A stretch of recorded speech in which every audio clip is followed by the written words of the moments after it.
യേശുക്രിസ്തുവിൻ്റെ പുനരാഗമനവുമായിട്ട് ബന്ധപ്പെട്ട അടയാളങ്ങൾ, അന്ത്യകാല ലക്ഷണങ്ങൾ എന്ന ഒരു ഭാഗത്തേക്ക് പ്രവേശിക്കുകയാണ്. അന്ത്യകാല ലക്ഷണങ്ങൾ എന്ന ഭാഗം പറയുമ്പോൾ അതിൽ സുവിശേഷ പ്രഭാഷണത്തിൻ്റെ അന്തസത്ത അല്പം കുറവായിരിക്കും. എന്ന് പറഞ്ഞാൽ യേശുക്രിസ്തു, ക്രൂശ്, ഇത് അധികം നമ്മൾ സംസാരിക്കുന്നില്ല. അന്ത്യകാല ലക്ഷണങ്ങൾ പറയുമ്പോൾ ഇവിടെ നടക്കും.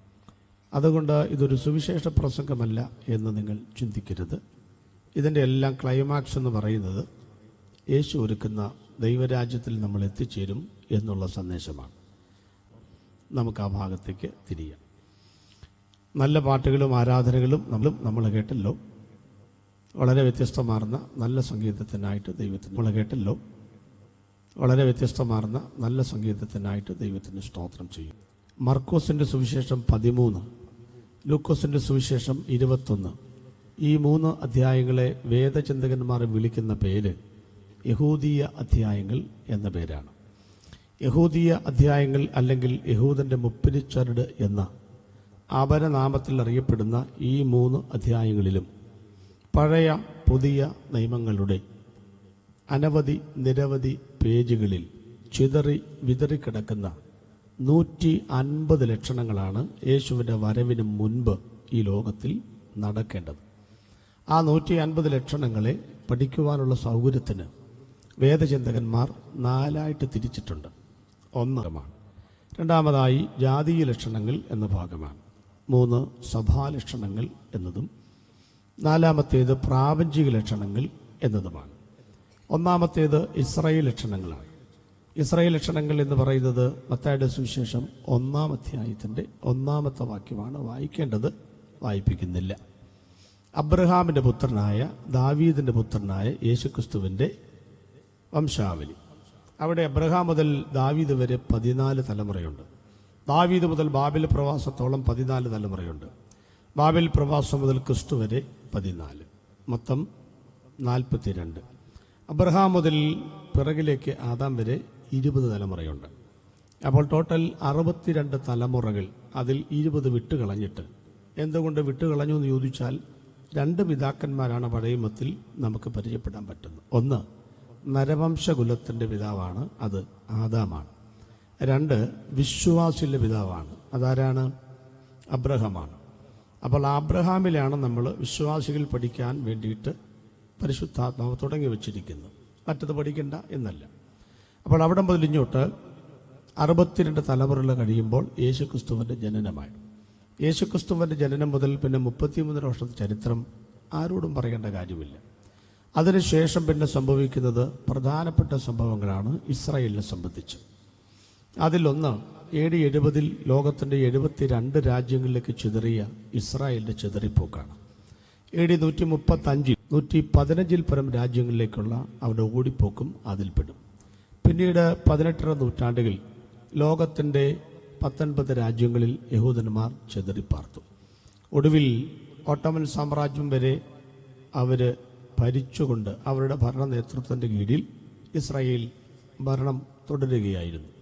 1-ാം ലോക മഹായുദ്ധം ആരംഭിക്കുകയാണ്. അങ്ങനെ ആരംഭിക്കണമെന്ന് ലേവ്യ പുസ്തകത്തിൽ 5 വാക്യങ്ങളെങ്കിലുമുണ്ട്. ആ കണക്കുകൾ ഏകദേശം കൂട്ടി വരുമ്പോൾ കിട്ടുന്നത് 1914. 1914 4 വർഷങ്ങൾക്ക് ശേഷം 1918 11-ാമത്തെ മാസം 11-ാം തീയതി 11 മണിക്ക് യുദ്ധപരിസമാപ്തിയിൽ ഒപ്പുവെക്കപ്പെട്ട അനന്തരം ഇസ്രായേൽ എന്ന രാജ്യം അവർക്ക് തിരികെ കിട്ടി. 1948 മെയ് 14 ആ രാജ്യം സ്വതന്ത്രമായി. 65 മുതൽ നടന്ന പല യുദ്ധങ്ങളുണ്ട്. 85 അവർ കൊടി ഉയർത്തി. ഇസ്രായേൽ എന്ന ഒറ്റ രാജ്യത്തിൻ്റെ ചുറ്റും കിടക്കുന്ന 21-ലധികം രാജ്യങ്ങൾ ഏകദേശം 1068 പ്രാവശ്യത്തോളം ചെറുതും വലുതുമായ യുദ്ധങ്ങൾ അവരോട് നടത്തിയിട്ടുണ്ട്.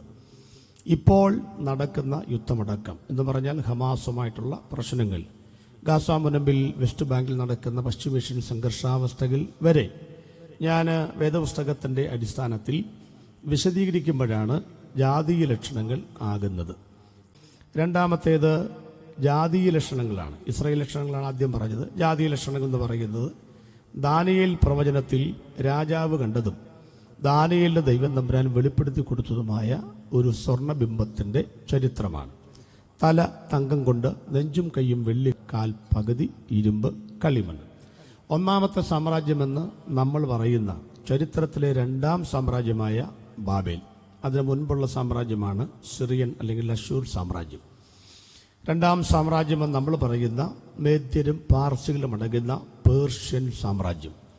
മൂന്നാമത്തെ സാമ്രാജ്യമായ ഗ്രീസ്, യവനായ സാമ്രാജ്യം, സംസ്കാരത്തിൻ്റെ കളിത്തൊട്ടിൽ എന്നും തത്വജ്ഞാനികളുടെ തറവാട് എന്നും യവന ഭാഷയടക്കമുള്ള ഗ്രീക്ക് തിയേറ്റർ അടക്കമുള്ള മഹത്തായ സംഭാവനകൾ ലോകത്തിന് നൽകിയ ചരിത്രത്തിന് വിസ്മരിക്കുവാനാകാത്ത അരിസ്റ്റോട്ടിലിൻ്റെ, പ്ലേറ്റോയുടെ തത്വസംഹിതകളുടെ തറവാട്, ആ നാട് സാമ്രാജ്യം മൂന്നാമത്തെ സാമ്രാജ്യമാണ്. നാലാമത് കാൽ ആണ് അതിൻ്റെ പ്രതിബിംബമായി വരുന്നത്. മനുഷ്യൻ്റെ ശരീരത്തിൽ ഏറ്റവും കൂടുതൽ നീളമുള്ളത് കാലുകൾക്കാണ്. 2 കാലുകളുണ്ടെന്ന് ഞാൻ പറയാതറിയാമല്ലോ. റോമൻ സാമ്രാജ്യം 2ആയിട്ട് പിരിഞ്ഞു. കിഴക്കൻ റോമ, പടിഞ്ഞാറൻ റോമ. 2 കാലിലും കൂടെ 10 വിരലുകൾ ഉണ്ട്. 10 നാട്ടുരാജാക്കന്മാർ ചേർന്ന് റോമൻ സാമ്രാജ്യം പങ്കിട്ടെടുത്തു. അതാണ് ചരിത്രം. ആകാശത്തിൽ നിന്നും കൈ തൊടാത്ത ഒരു കല്ലായി യേശുക്രിസ്തു എന്ന 5ാം ലോക രാജ്യം സ്ഥാപിക്കുവാൻ വരുന്ന സഹസ്രാധിപ രാജാവിനെ പരിചയപ്പെടുത്തുമ്പോൾ, ഒറ്റ വാക്കിൽ പറഞ്ഞാൽ ഒരു പ്രതിപക്ഷം പോലുമില്ലാതെ 1000 വർഷം ഭരിക്കുവാൻ വരുന്ന ഏക ചക്രാധിപതിയും രാജാതി രാജാവും കർത്താതി കർത്താവുമായ യേശുക്രിസ്തുവിനെ അവതരിപ്പിക്കുമ്പോൾ ജാതി ലക്ഷണങ്ങൾ പൂർണ്ണമാകും. അതാണ് രണ്ടാമത്തെ ലക്ഷണം. മൂന്നാമത്തെ ലക്ഷണം സഭാലക്ഷണങ്ങളാണ്. ലക്ഷണങ്ങൾ അത് കണ്ടമാനമുണ്ട്. 159-ലേറെ പാപങ്ങൾ തന്നെ ബൈബിളിലുണ്ട്. 7 പട്ടികകൾ ബൈബിളിനെ അതിനെക്കുറിച്ച് കാണാൻ കഴിയും. ഞാൻ എൻ്റെ പുസ്തകത്തിൽ പുനരാഗമനം മുതൽ പുതിയ യെരൂശലേം വരെ എന്ന പുസ്തകത്തിൽ ദൈവസഭ ഇന്ന് നേരിടുന്ന ഒരു 30 പാപങ്ങൾ രേഖപ്പെടുത്തിയിട്ടുണ്ട്. അതുകൂടാതെ സാർവത്രിക സഭയുടെ ഒരു 12 പാപങ്ങളും പ്രശ്നങ്ങളും രേഖപ്പെടുത്തിയിട്ടുണ്ട്. സഭാലക്ഷണങ്ങൾ 30 എണ്ണം അതിൽ ചേർത്തിട്ടുണ്ട്. ഇങ്ങനെയുള്ള പരസ്യമായ കൺവെൻഷൻ വേദികളിൽ ദൈവസഭ നേരിടുന്ന പ്രശ്നങ്ങളും പ്രതിസന്ധികളൊന്നും ചർച്ച ചെയ്യപ്പെടേണ്ടതല്ല എന്നുള്ളതിനാൽ ആ ഭാഗവും ഞാൻ തൊടുന്നില്ല. നാലാമത്തേത് പ്രാപഞ്ചിക ലക്ഷണങ്ങളാണ്. അത് 2 പാർട്ടാണ്. ആകാശത്തിൽ നടക്കുന്നത് ഞാൻ പറഞ്ഞു കഴിഞ്ഞു, ഭൂമിയിൽ നടക്കുന്നത്. ആദ്യം എവിടെയാണ് ഇളകുന്നത് എന്നൊരു ചോദ്യം ചോദിച്ചാൽ ഉത്തരം ഹഗ്ഗായി പ്രവചനമാണ്. ഹഗ്ഗായി പ്രവചനം, നിങ്ങൾ ആരെങ്കിലും വാക്യങ്ങൾ വായിക്കാൻ തയ്യാറായിട്ടാണോ ബൈബിൾ കൊണ്ടുവന്ന് എനിക്കറിയത്തില്ല. എന്തായാലും ബൈബിൾ കൊണ്ട് നടക്കുന്ന ഒരേ ഒരു മതവിഭാഗം പെന്തക്കോസ്തുകാർ മാത്രമാണ്. അവിടെ മതഗ്രന്ഥങ്ങൾ കൊണ്ട് നടക്കുന്ന ഒരു വിഭാഗം ആരാണ്? നമ്മൾ പെന്തക്കോസ്തുകാരാണ്. അപ്പോൾ ഒരു സ്വത്രം പറഞ്ഞേ, ചെറുതോടെ സന്തോഷത്തോടെ പറഞ്ഞ്. അതിൻ്റെ നെഗറ്റീവ് ഓർത്തിട്ടായിരിക്കും അല്ലേ? എന്താ പോസിറ്റീവ് എന്നറിയാമോ? ഈ പുസ്തകം എന്ത് ചെയ്താൽ താഴെ വെക്കില്ല, അതാ നമ്മുടെ പോസിറ്റീവ്. നെഗറ്റീവ് എന്നറിയാമോ? എന്ത് ചെയ്താൽ ഇത് തുറന്ന് വായിക്കില്ല, അതാണ് നെഗറ്റീവ്. നിങ്ങൾ നോക്കിക്കോ, യോഗം തീരുന്നവരെ പട്ടിക്ക് മുഴുവൻ തേങ്ങാൻ കിട്ടിയതുപോലെ ഈ സാധനം കൊണ്ടുപോകുന്നല്ലാതെ തുറക്കാത്ത പാർട്ടികൾ കാണാം. ഒന്ന് തുറന്നേ. ഹഗ്ഗായി പ്രവചനം 2-ാമത്. എല്ലാം സ്റ്റേജിൽ ആണ്ട് അധ്യക്ഷനാ വായിക്കുന്നത് കേട്ടോ. നിങ്ങൾ ഇതെങ്കിലും ഈ അധ്യക്ഷന്മാരെയും സ്റ്റേജിരിക്കുന്നവരൊക്കെ ഒഴിവാക്കി ഈ വരുന്നവരൊക്കെ ഒന്ന് വായിക്കണം. അപ്പം ഇതൊക്കെ ഉണ്ടെന്നൊക്കെ ഒന്ന് അറിയണ്ടായി. എന്തായാലും വായിക്കുക. ഹഗ്ഗായി പ്രവചനം 2:6 വായിച്ച പാസ്റ്റേ. സൈന്യങ്ങളുടെ യഹോവ ഇപ്രകാരം അരുളി ചെയ്യുന്നു, ഇനി കുറഞ്ഞൊന്ന് കഴിഞ്ഞിട്ട് ഞാൻ ആകാശത്തെയും ഭൂമിയെയും കടലിനെയും കരയെയും ഇളക്കും. കണ്ടല്ലോ ഇല്ലേ? ഒത്തിരി പേര് തല കുമ്പിട്ടിരിക്കുന്നുണ്ട്. എനിക്കറിയാം ഹഗ്ഗായി നോക്കിക്കൊണ്ടിരിക്കുകയാണെന്ന്. ചില ആളുകൾ പുസ്തകം കണ്ടിട്ട് ഫിലിപ്പ് ലേഖനവും കടന്നു പോയോ എന്നൊരു സംശയമുണ്ട്. ദൈവത്തെ ഓർത്ത് അത് പുതിയ നിയമത്തിലല്ല, പഴയ നിയമത്തിലാണ്. നിങ്ങളുടെ പുസ്തകം നിങ്ങൾക്ക് തന്നെ ഇന്ന് രാത്രിയിൽ തന്നുവിടുന്നതായിരിക്കും എന്ന് പണ്ടൊരു പ്രസംഗൻ പറഞ്ഞ പോലെ ഞാനും പറയുന്നു, തന്നുവിടും. അതുകൊണ്ട് ബന്ധപ്പെട്ട് ഇപ്പോൾ വായിക്കാൻ നിൽക്കണ്ട, വീട്ടിൽ ചെന്ന് വായിച്ചാൽ മതി. അങ്ങനെ ഒരു പുസ്തകം ഉണ്ടെന്ന് വിശ്വസിക്കുന്നവരെങ്കിലും ഒരു സ്വത്രം പറഞ്ഞാട്ടെ. ശരി, നിങ്ങൾ ഇതൊക്കെ ഒന്ന് വായിക്കണം കേട്ടോ. എല്ലാവരും ഏതാ വായിക്കുന്നത്? സങ്കീർത്തനം സന്തോഷിപ്പിച്ച ഒരു വേദഭാഗം വായിച്ചുകൊണ്ട് ഞാൻ ഇരുന്നു കൊള്ളാം. ഏതായിരിക്കും മിക്കവാറും സങ്കീർത്തനം. ഞാൻ അതിനെക്കുറിച്ച് പറയുന്നത്, നിങ്ങൾ ഈ ആവശ്യമില്ലാത്ത മേഖലകളിൽ കയറി കൈവെക്കരുത്. ഞങ്ങളുടെ ഉപദേശിമാരുടെ ഉപജീവന മാർഗമാണ് സങ്കീർത്തനം. അതിനകത്തൊന്നും നിങ്ങൾ കയറി കൈവെക്കരുത്. ഞങ്ങൾക്കതില്ലെങ്കിൽ ജീവിച്ചു പോകാൻ ബുദ്ധിമുട്ടാണ്. അതുകൊണ്ട് നിങ്ങൾ വല്ല ശഫന്യാവോ ഹഗ്ഗായൊക്കെ വായിച്ചുകൊണ്ട് വരണം. അതാകുമ്പം പുസ്തകം തുറന്ന് 2 തുമ്മലും തുമ്മി അടച്ചു വെക്കാം. പുസ്തകം എൻ്റെ പുതിയതാണെന്നൊരു ചിന്തയും കൂടെ മനസ്സിലേക്ക് വരും. അപ്പോൾ ഹഗ്ഗായി പ്രവചനം ഉണ്ടല്ലോ, ഉണ്ട്. അതിൽ വായിക്കുന്നത് ഇനി കുറഞ്ഞു എന്ന് കഴിഞ്ഞിട്ട് ഞാൻ എവിടെ ഇളക്കും? ആദ്യം ആകാശമാണ് ആദ്യം ഇളക്കുന്നത് കേട്ടോ. ആകാശമാണ് ആദ്യം ഇളക്കും. മോളാണോ വായിച്ചേ? ശരി, ആ ഒരു മൈക്ക് അങ്ങോട്ട് കൊടുക്ക്. സദസ്യൻ അങ്ങോട്ട് വായിക്കട്ടെ. ആരാ മൈക്ക് സെറ്റപ്പ് ചെയ്ത് അങ്ങോട്ട് കൊടുക്ക്. ഒരു സംഘാടക ഇഷ്ടംപോലെ ആൾക്കാർ നിൽപ്പുണ്ടായിരുന്നല്ലോ അവിടെ. ആരെങ്കിലും വന്ന മൈക്ക് അങ്ങോട്ട് കൊടുക്ക്. ഒത്തിരി സ്ഥലത്ത് വായിപ്പിക്കത്തില്ലെന്നേ, വെളിപ്പാട് ദിവസം വായിപ്പിക്കത്തുള്ളൂ. അങ്ങോട്ട് കൊടുക്കുക. ഓടിവാ. ഇനി എന്ന് വരുമ്പോൾ കൂട്ടത്തിൽ ഈ ഇരിക്കുന്ന കൊച്ചു മിടുക്കന്മാരോടും കൂടെ പറഞ്ഞേക്കണം, ഒന്ന് സൈലൻ്റ് ആയിട്ടിരിക്കുക. നിങ്ങളുടെ ശബ്ദം ഇവിടം വരെ കേൾക്കുന്നത് കൊണ്ട് ആകാശത്തെ ഇളക്കും. അപ്പോൾ ആദ്യം എവിടെ ഇളകുന്നേ? ആകാശമാണ്. അതുകൊണ്ടാണ് നമുക്കത്ര മരവിപ്പും പ്രശ്നമൊന്നും ഇല്ലാത്തത്. അവിടങ്ങളിൽ എന്തെങ്കിലും ഇളയും. ആകാശത്തെ ഇളക്കും, ഭൂമി ഇളക്കും, കടലിനെ ഇളക്കും, കരയെ ഇളക്കും. 4 ആയല്ലോ. എന്തിനാ 4 കൂടെ ഇളക്കുന്നതെന്ന് വല്ലതും അറിയാമോ?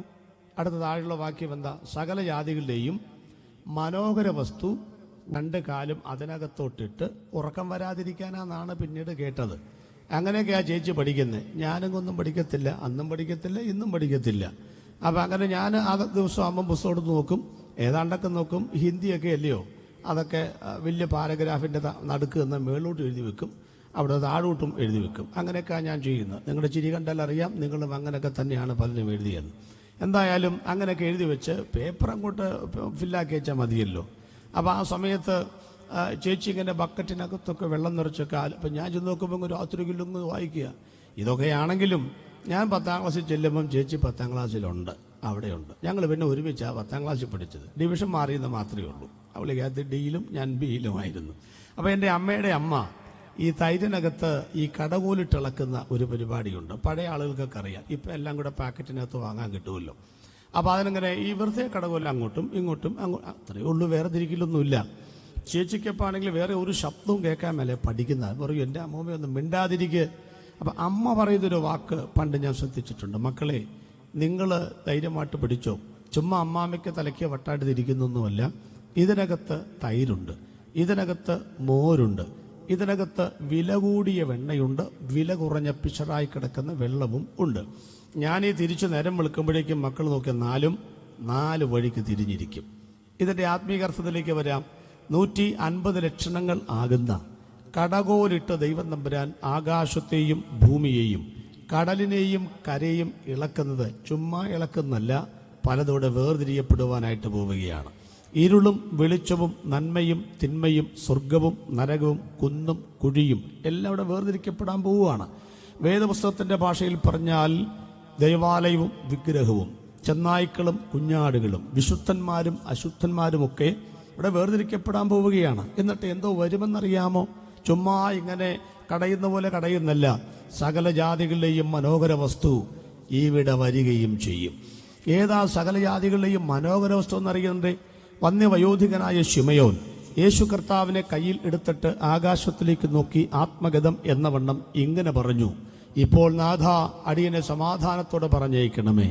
ഇസ്രായേലിന്റെ മഹത്വവും സകല ജാതികൾക്കും വേണ്ടി ഒരുക്കിയിരിക്കുന്ന നിന്റെ രക്ഷയെ എൻ്റെ കണ്ണ് കണ്ടുവല്ലോ. സുവിശേഷ മഹായോഗത്തിന്റെ അവസാന രാത്രിയിൽ 1,00,000 വാട്സിന്റെ സൗണ്ടിൽ എഴുമറ്റൂരിൽ ഞങ്ങൾ ദിഗന്ധങ്ങൾ ഭേദിക്കുമാറ് പറയാൻ പറ്റുമെങ്കിൽ ഞങ്ങൾ പറയുന്നു, സകല ജാതികൾക്കും ഒരുക്കിയിരിക്കുന്ന ഒരു രക്ഷ, ഒരു രക്ഷിതാവ് ഒറ്റ ഒരുവൻ മാത്രമേ ഉള്ളൂ.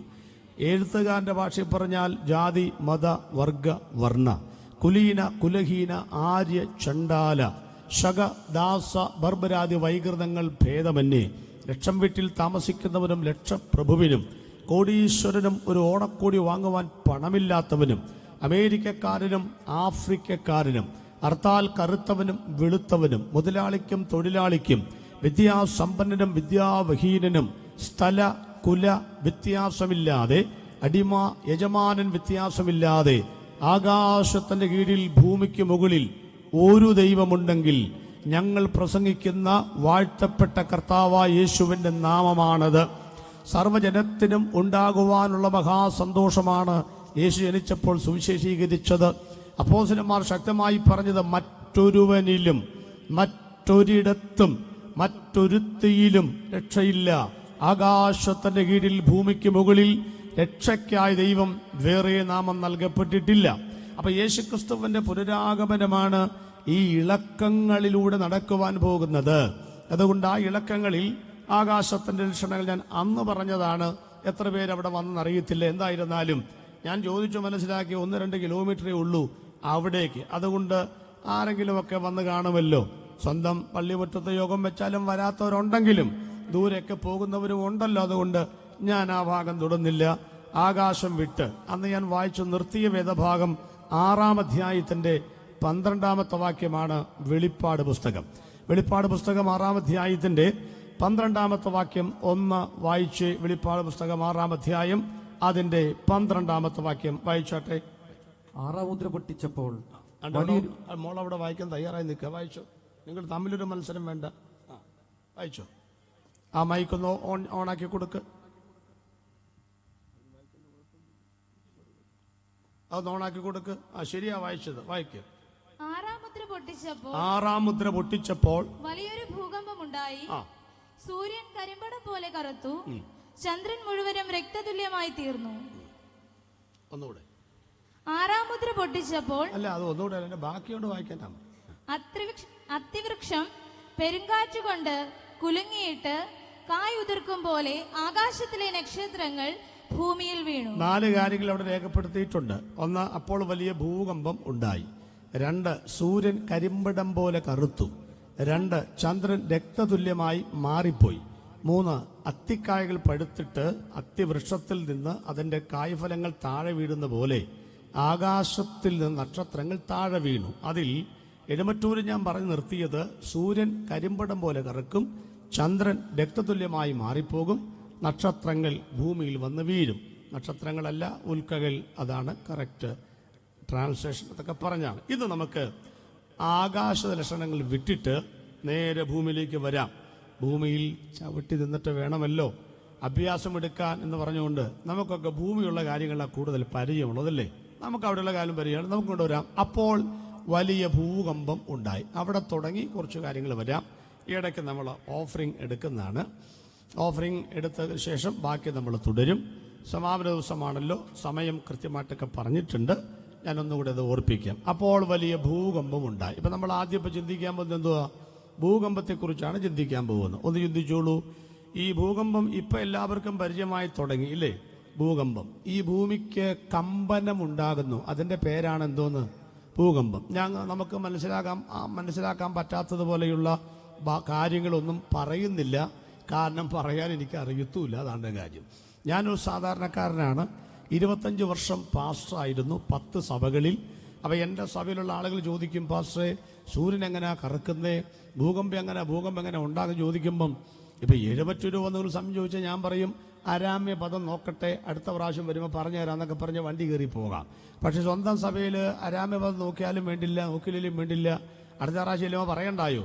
അങ്ങനെ പല കാര്യങ്ങളും കാണാതെ പഠിച്ചപ്പോൾ ആ പഠിച്ചതെല്ലാം ദൈവനാമ മഹത്വത്തിനായിട്ട് പറയാൻ തുടങ്ങിയപ്പം എനിക്കും വളരെ അനുഗ്രഹമായി. അതിൽ നിന്ന് എല്ലാവർക്കും മനസ്സിലാകുന്ന പോലെ ലളിതമാക്കി എങ്ങനെ കാര്യങ്ങൾ പറയാം, ആ രീതിയിലൂടെ ഞാൻ പോകാനായിട്ട് ശ്രമിക്കുന്നത്. നിങ്ങൾ സഹകരിക്കുമല്ലോ. അപ്പോൾ ഭൂമി എവിടാ നിൽക്കുന്നതെന്ന് തുടങ്ങി നമുക്കങ്ങോട്ട് വരാം. എവിടാ ഭൂമി നിൽക്കുന്നത്? ഭൂമി നിൽക്കുന്നത് എവിടാണെന്ന് ചോദിച്ചാൽ പല ഐതിഹ്യങ്ങളുള്ള നാടാണ് നമ്മുടെ നാട്. ഒത്തിരി സംസ്കാരങ്ങളും ആശയങ്ങളും ഇതിഹാസങ്ങളും പുരാണങ്ങളും ഒക്കെ വാദപ്രതിവാദങ്ങളൊക്കെ നമുക്കുണ്ട്. ഞാൻ ചെറുപ്പം മുതൽ മനസ്സിലാക്കിയിട്ടുള്ള കേട്ടിട്ടുള്ള 3-4 കാര്യങ്ങളുണ്ട്. ഒന്ന്, ഈ ഭൂമി നിൽക്കുന്നത് 7 തൂണിൻ്റെ പുറത്താണെന്നാണ് ചെറുപ്പം മുതൽ കേട്ടിട്ടുള്ള ഒരു കാര്യം. നിങ്ങൾ കേട്ടോന്ന് എനിക്കറിയില്ല. 7 തൂണിൻ്റെ പുറത്താണ്. നമ്മുടെ ആളുകളും ചിലവ് പറയാറുണ്ട്, ജ്ഞാനമായവൾ വീട് പണിതോ അതിന് 7 തൂണ് തീർത്തു എന്നൊക്കെ കണക്ട് ചെയ്ത് പറയാറുണ്ട്. അത് ഇതുമായിട്ടൊന്നും വലിയ ബന്ധമില്ലെന്നാണ് എൻ്റെ ഒരു അഭിപ്രായം. 7 തൂണിൽ നിന്നാണ് ഭൂമി നിൽക്കുന്നത്. അപ്പോൾ ഒരു ചോദ്യം ആളുകൾ ചോദിക്കും, യുക്തിവാദികൾക്ക് ചോദിക്കാമല്ലോ, ഈ തൂണ് എവിടാ നിൽക്കുന്നേ? അതറിയണമല്ലോ. ഇനി ഈ തൂണ്, ഇത്രയും വലിയ ഭീമാകാരമായ ഭൂമിയെ താങ്ങി നിർത്താനായിട്ട് എന്ത് മെറ്റീരിയൽ കൊണ്ടാണ് ഈ തൂണ് പണിതിരിക്കുന്നത്? ACC ആണോ, ചെട്ടിനാടാണോ, രാംകോ ആണോ, അൾട്രാടെക് ആണോ, സുവാരിയാണോ? ഇനി അങ്ങനെ അങ്ങോട്ട് തുടങ്ങിയിട്ട് രാംകോയോ അംബുജയോ എന്തെങ്കിലും ആകട്ടെ, എല്ലാ സിമെന്റും കൂടെ ചേർത്ത് വെച്ച് പണിതാണോ ചോദിച്ചാൽ അങ്ങനെയൊന്നും ചോദിക്കരുത്. ഈ കഥയിൽ ചോദ്യമില്ല എന്ന് പറഞ്ഞ് ആ ഭാഗം അവസാനിപ്പിക്കുകയാണ്. ഇനി വേറെ ചില ആളുകൾ പറയുന്നത് ഈ ഭൂമി നിൽക്കുന്ന ഐരാവതം എന്ന് പറയുന്ന ഒരു ആനയുടെ മസ്തിഷ്കത്തിന്റെ മുകളിലാണ്. അതായത് ഈ ആനയുടെ മസ്തിഷ്കത്തിന്റെ മുകളിലാണ് ഈ ഭൂമി ഇരിക്കുന്നതെന്നാണ് ചിന്തിക്കുന്നത്. അപ്പോൾ ആനയ്ക്ക് കുറച്ചു നേരം കഴിയുമ്പോൾ തലവേദന എടുക്കുമായിരിക്കും. എന്തായിരുന്നാലും അതിങ്ങനെ അങ്ങോട്ടും ഇങ്ങോട്ടൊക്കെ ആനങ്ങനെ എപ്പോഴൊക്കെ ചെവി കാട്ടുന്ന സാധനമാണല്ലോ. അപ്പോൾ ഈ ഭൂമിക്ക് ചെറിയ ചലനമുണ്ടാകും എന്നാണ് പറയുന്നത്. ഇനി വേറെ ചില ആളുകൾ പറയുന്നത് അനന്തൻ എന്നും പറഞ്ഞൊരു സർപ്പം ഇതിന്റെ അടിയിൽ നിൽക്കുന്നുണ്ട്. അതിന്റെ തലയിലാണ് ഈ ഭൂമി ഇരിക്കുന്നത്. അതൊക്കെ എന്നെ അത്ഭുതപ്പെടുത്തിയിട്ടുണ്ട്. കാരണം ആനയുടെ മസ്തിഷ്കത്തിന് നടുക്കൊരു കുഴിയെങ്കിലും ഉണ്ട്. പക്ഷേ പാമ്പിന്റെ മസ്തിഷ്കത്തിന്റെ തലയുടെ മുകളിൽ, മസ്തിഷ്കം എന്ന് പറയുകയല്ല, തലയുടെ മുകളിൽ കുഴിയുണ്ടോ എന്ന് എനിക്കറിയത്തില്ല. അത്രയും അടുത്ത് കാണാനുള്ള ഭാഗ്യം ഉണ്ടായിട്ടില്ല. അതിനിപ്പം നമ്മൾ വേറെ വാവാ സുരേഷനൊക്കെ ചോദിക്കേണ്ടതായിട്ട് വരും. എന്തായാലും അതിൻ്റെ മേളിലാണ് ഈ ഭൂമി ഇരിക്കുന്നത്. അപ്പോൾ ഈ അനന്തൻ എന്തോ ചെയ്യും, കുറേ നേരം കഴിയുമ്പോൾ അതിങ്ങനെ ഇട്ടു പിടിക്കുമെന്നാണ് അമ്മൂമ്മമാർ പറഞ്ഞു കേട്ടുള്ളത്. മേളിലോട്ട് ഇട്ടേച്ച് നമ്മൾ അമ്പഴങ്ങയൊക്കെ പണ്ടിട്ട് കളിക്കുന്ന പോലെ ഇട്ടു പിടിക്കുമ്പോഴാണ് ഭൂമിക്ക് കമ്പനം ഉണ്ടാകുന്നത് എന്നൊക്കെ നമ്മൾ കേട്ടിട്ടുണ്ട്. കുഞ്ഞുങ്ങളെ ഉറക്കാൻ വേണ്ടിയിട്ട് അമ്മൂമ്മമാർ പറഞ്ഞ കഥകളുടെ എണ്ണം ഇങ്ങനെ കൂടുകയാണ്. പക്ഷേ വേദപുസ്തകം ഒരു അമ്മൂമ്മ കഥയല്ല. ഇതൊരു കുഞ്ചുകുറുപ്പോ അല്ലെങ്കിൽ പൊന്നമ്മ സൂപ്രണ്ടോ കുട്ടികൾക്ക് ചിരിക്കാനും പഠിക്കാനുള്ള കഥാപുസ്തകം ഒന്നുമല്ല. നിങ്ങൾക്കറിയാമല്ലോ, 300 പേജ് പിന്നിടുമ്പോൾ, 312 പേജിൽ 300 പേജ് പിന്നിടുമ്പോൾ 300-ലധികം പ്രാവശ്യമാണ് ഡാർവിന്റെ സിദ്ധാന്തത്തിൽ ഊഹിച്ചിട്ടുള്ളത്, അനുമാനിച്ചിട്ടുള്ളത്. അപ്പോൾ 300-312 പേജ് പിന്നിടുമ്പോൾ 300-ലധികം പ്രാവശ്യം അങ്ങനെയാകാം ഇങ്ങനെയാകാം എന്നൊക്കെ ആ സിദ്ധാന്തം പറയുമ്പോൾ വേദപുസ്തകം എനിക്ക് തലയിൽ ചുമക്കാൻ തോന്നുന്നുണ്ട്.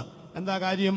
വേദപുസ്തകം 300 അധ്യായമല്ല, 1100-ൽ പരം അധ്യായങ്ങൾ പിന്നിട്ടിട്ടും ബൈബിളിന്റെ ദൈവവിശ്വാസ്യത കണ്ടോ നിങ്ങൾ?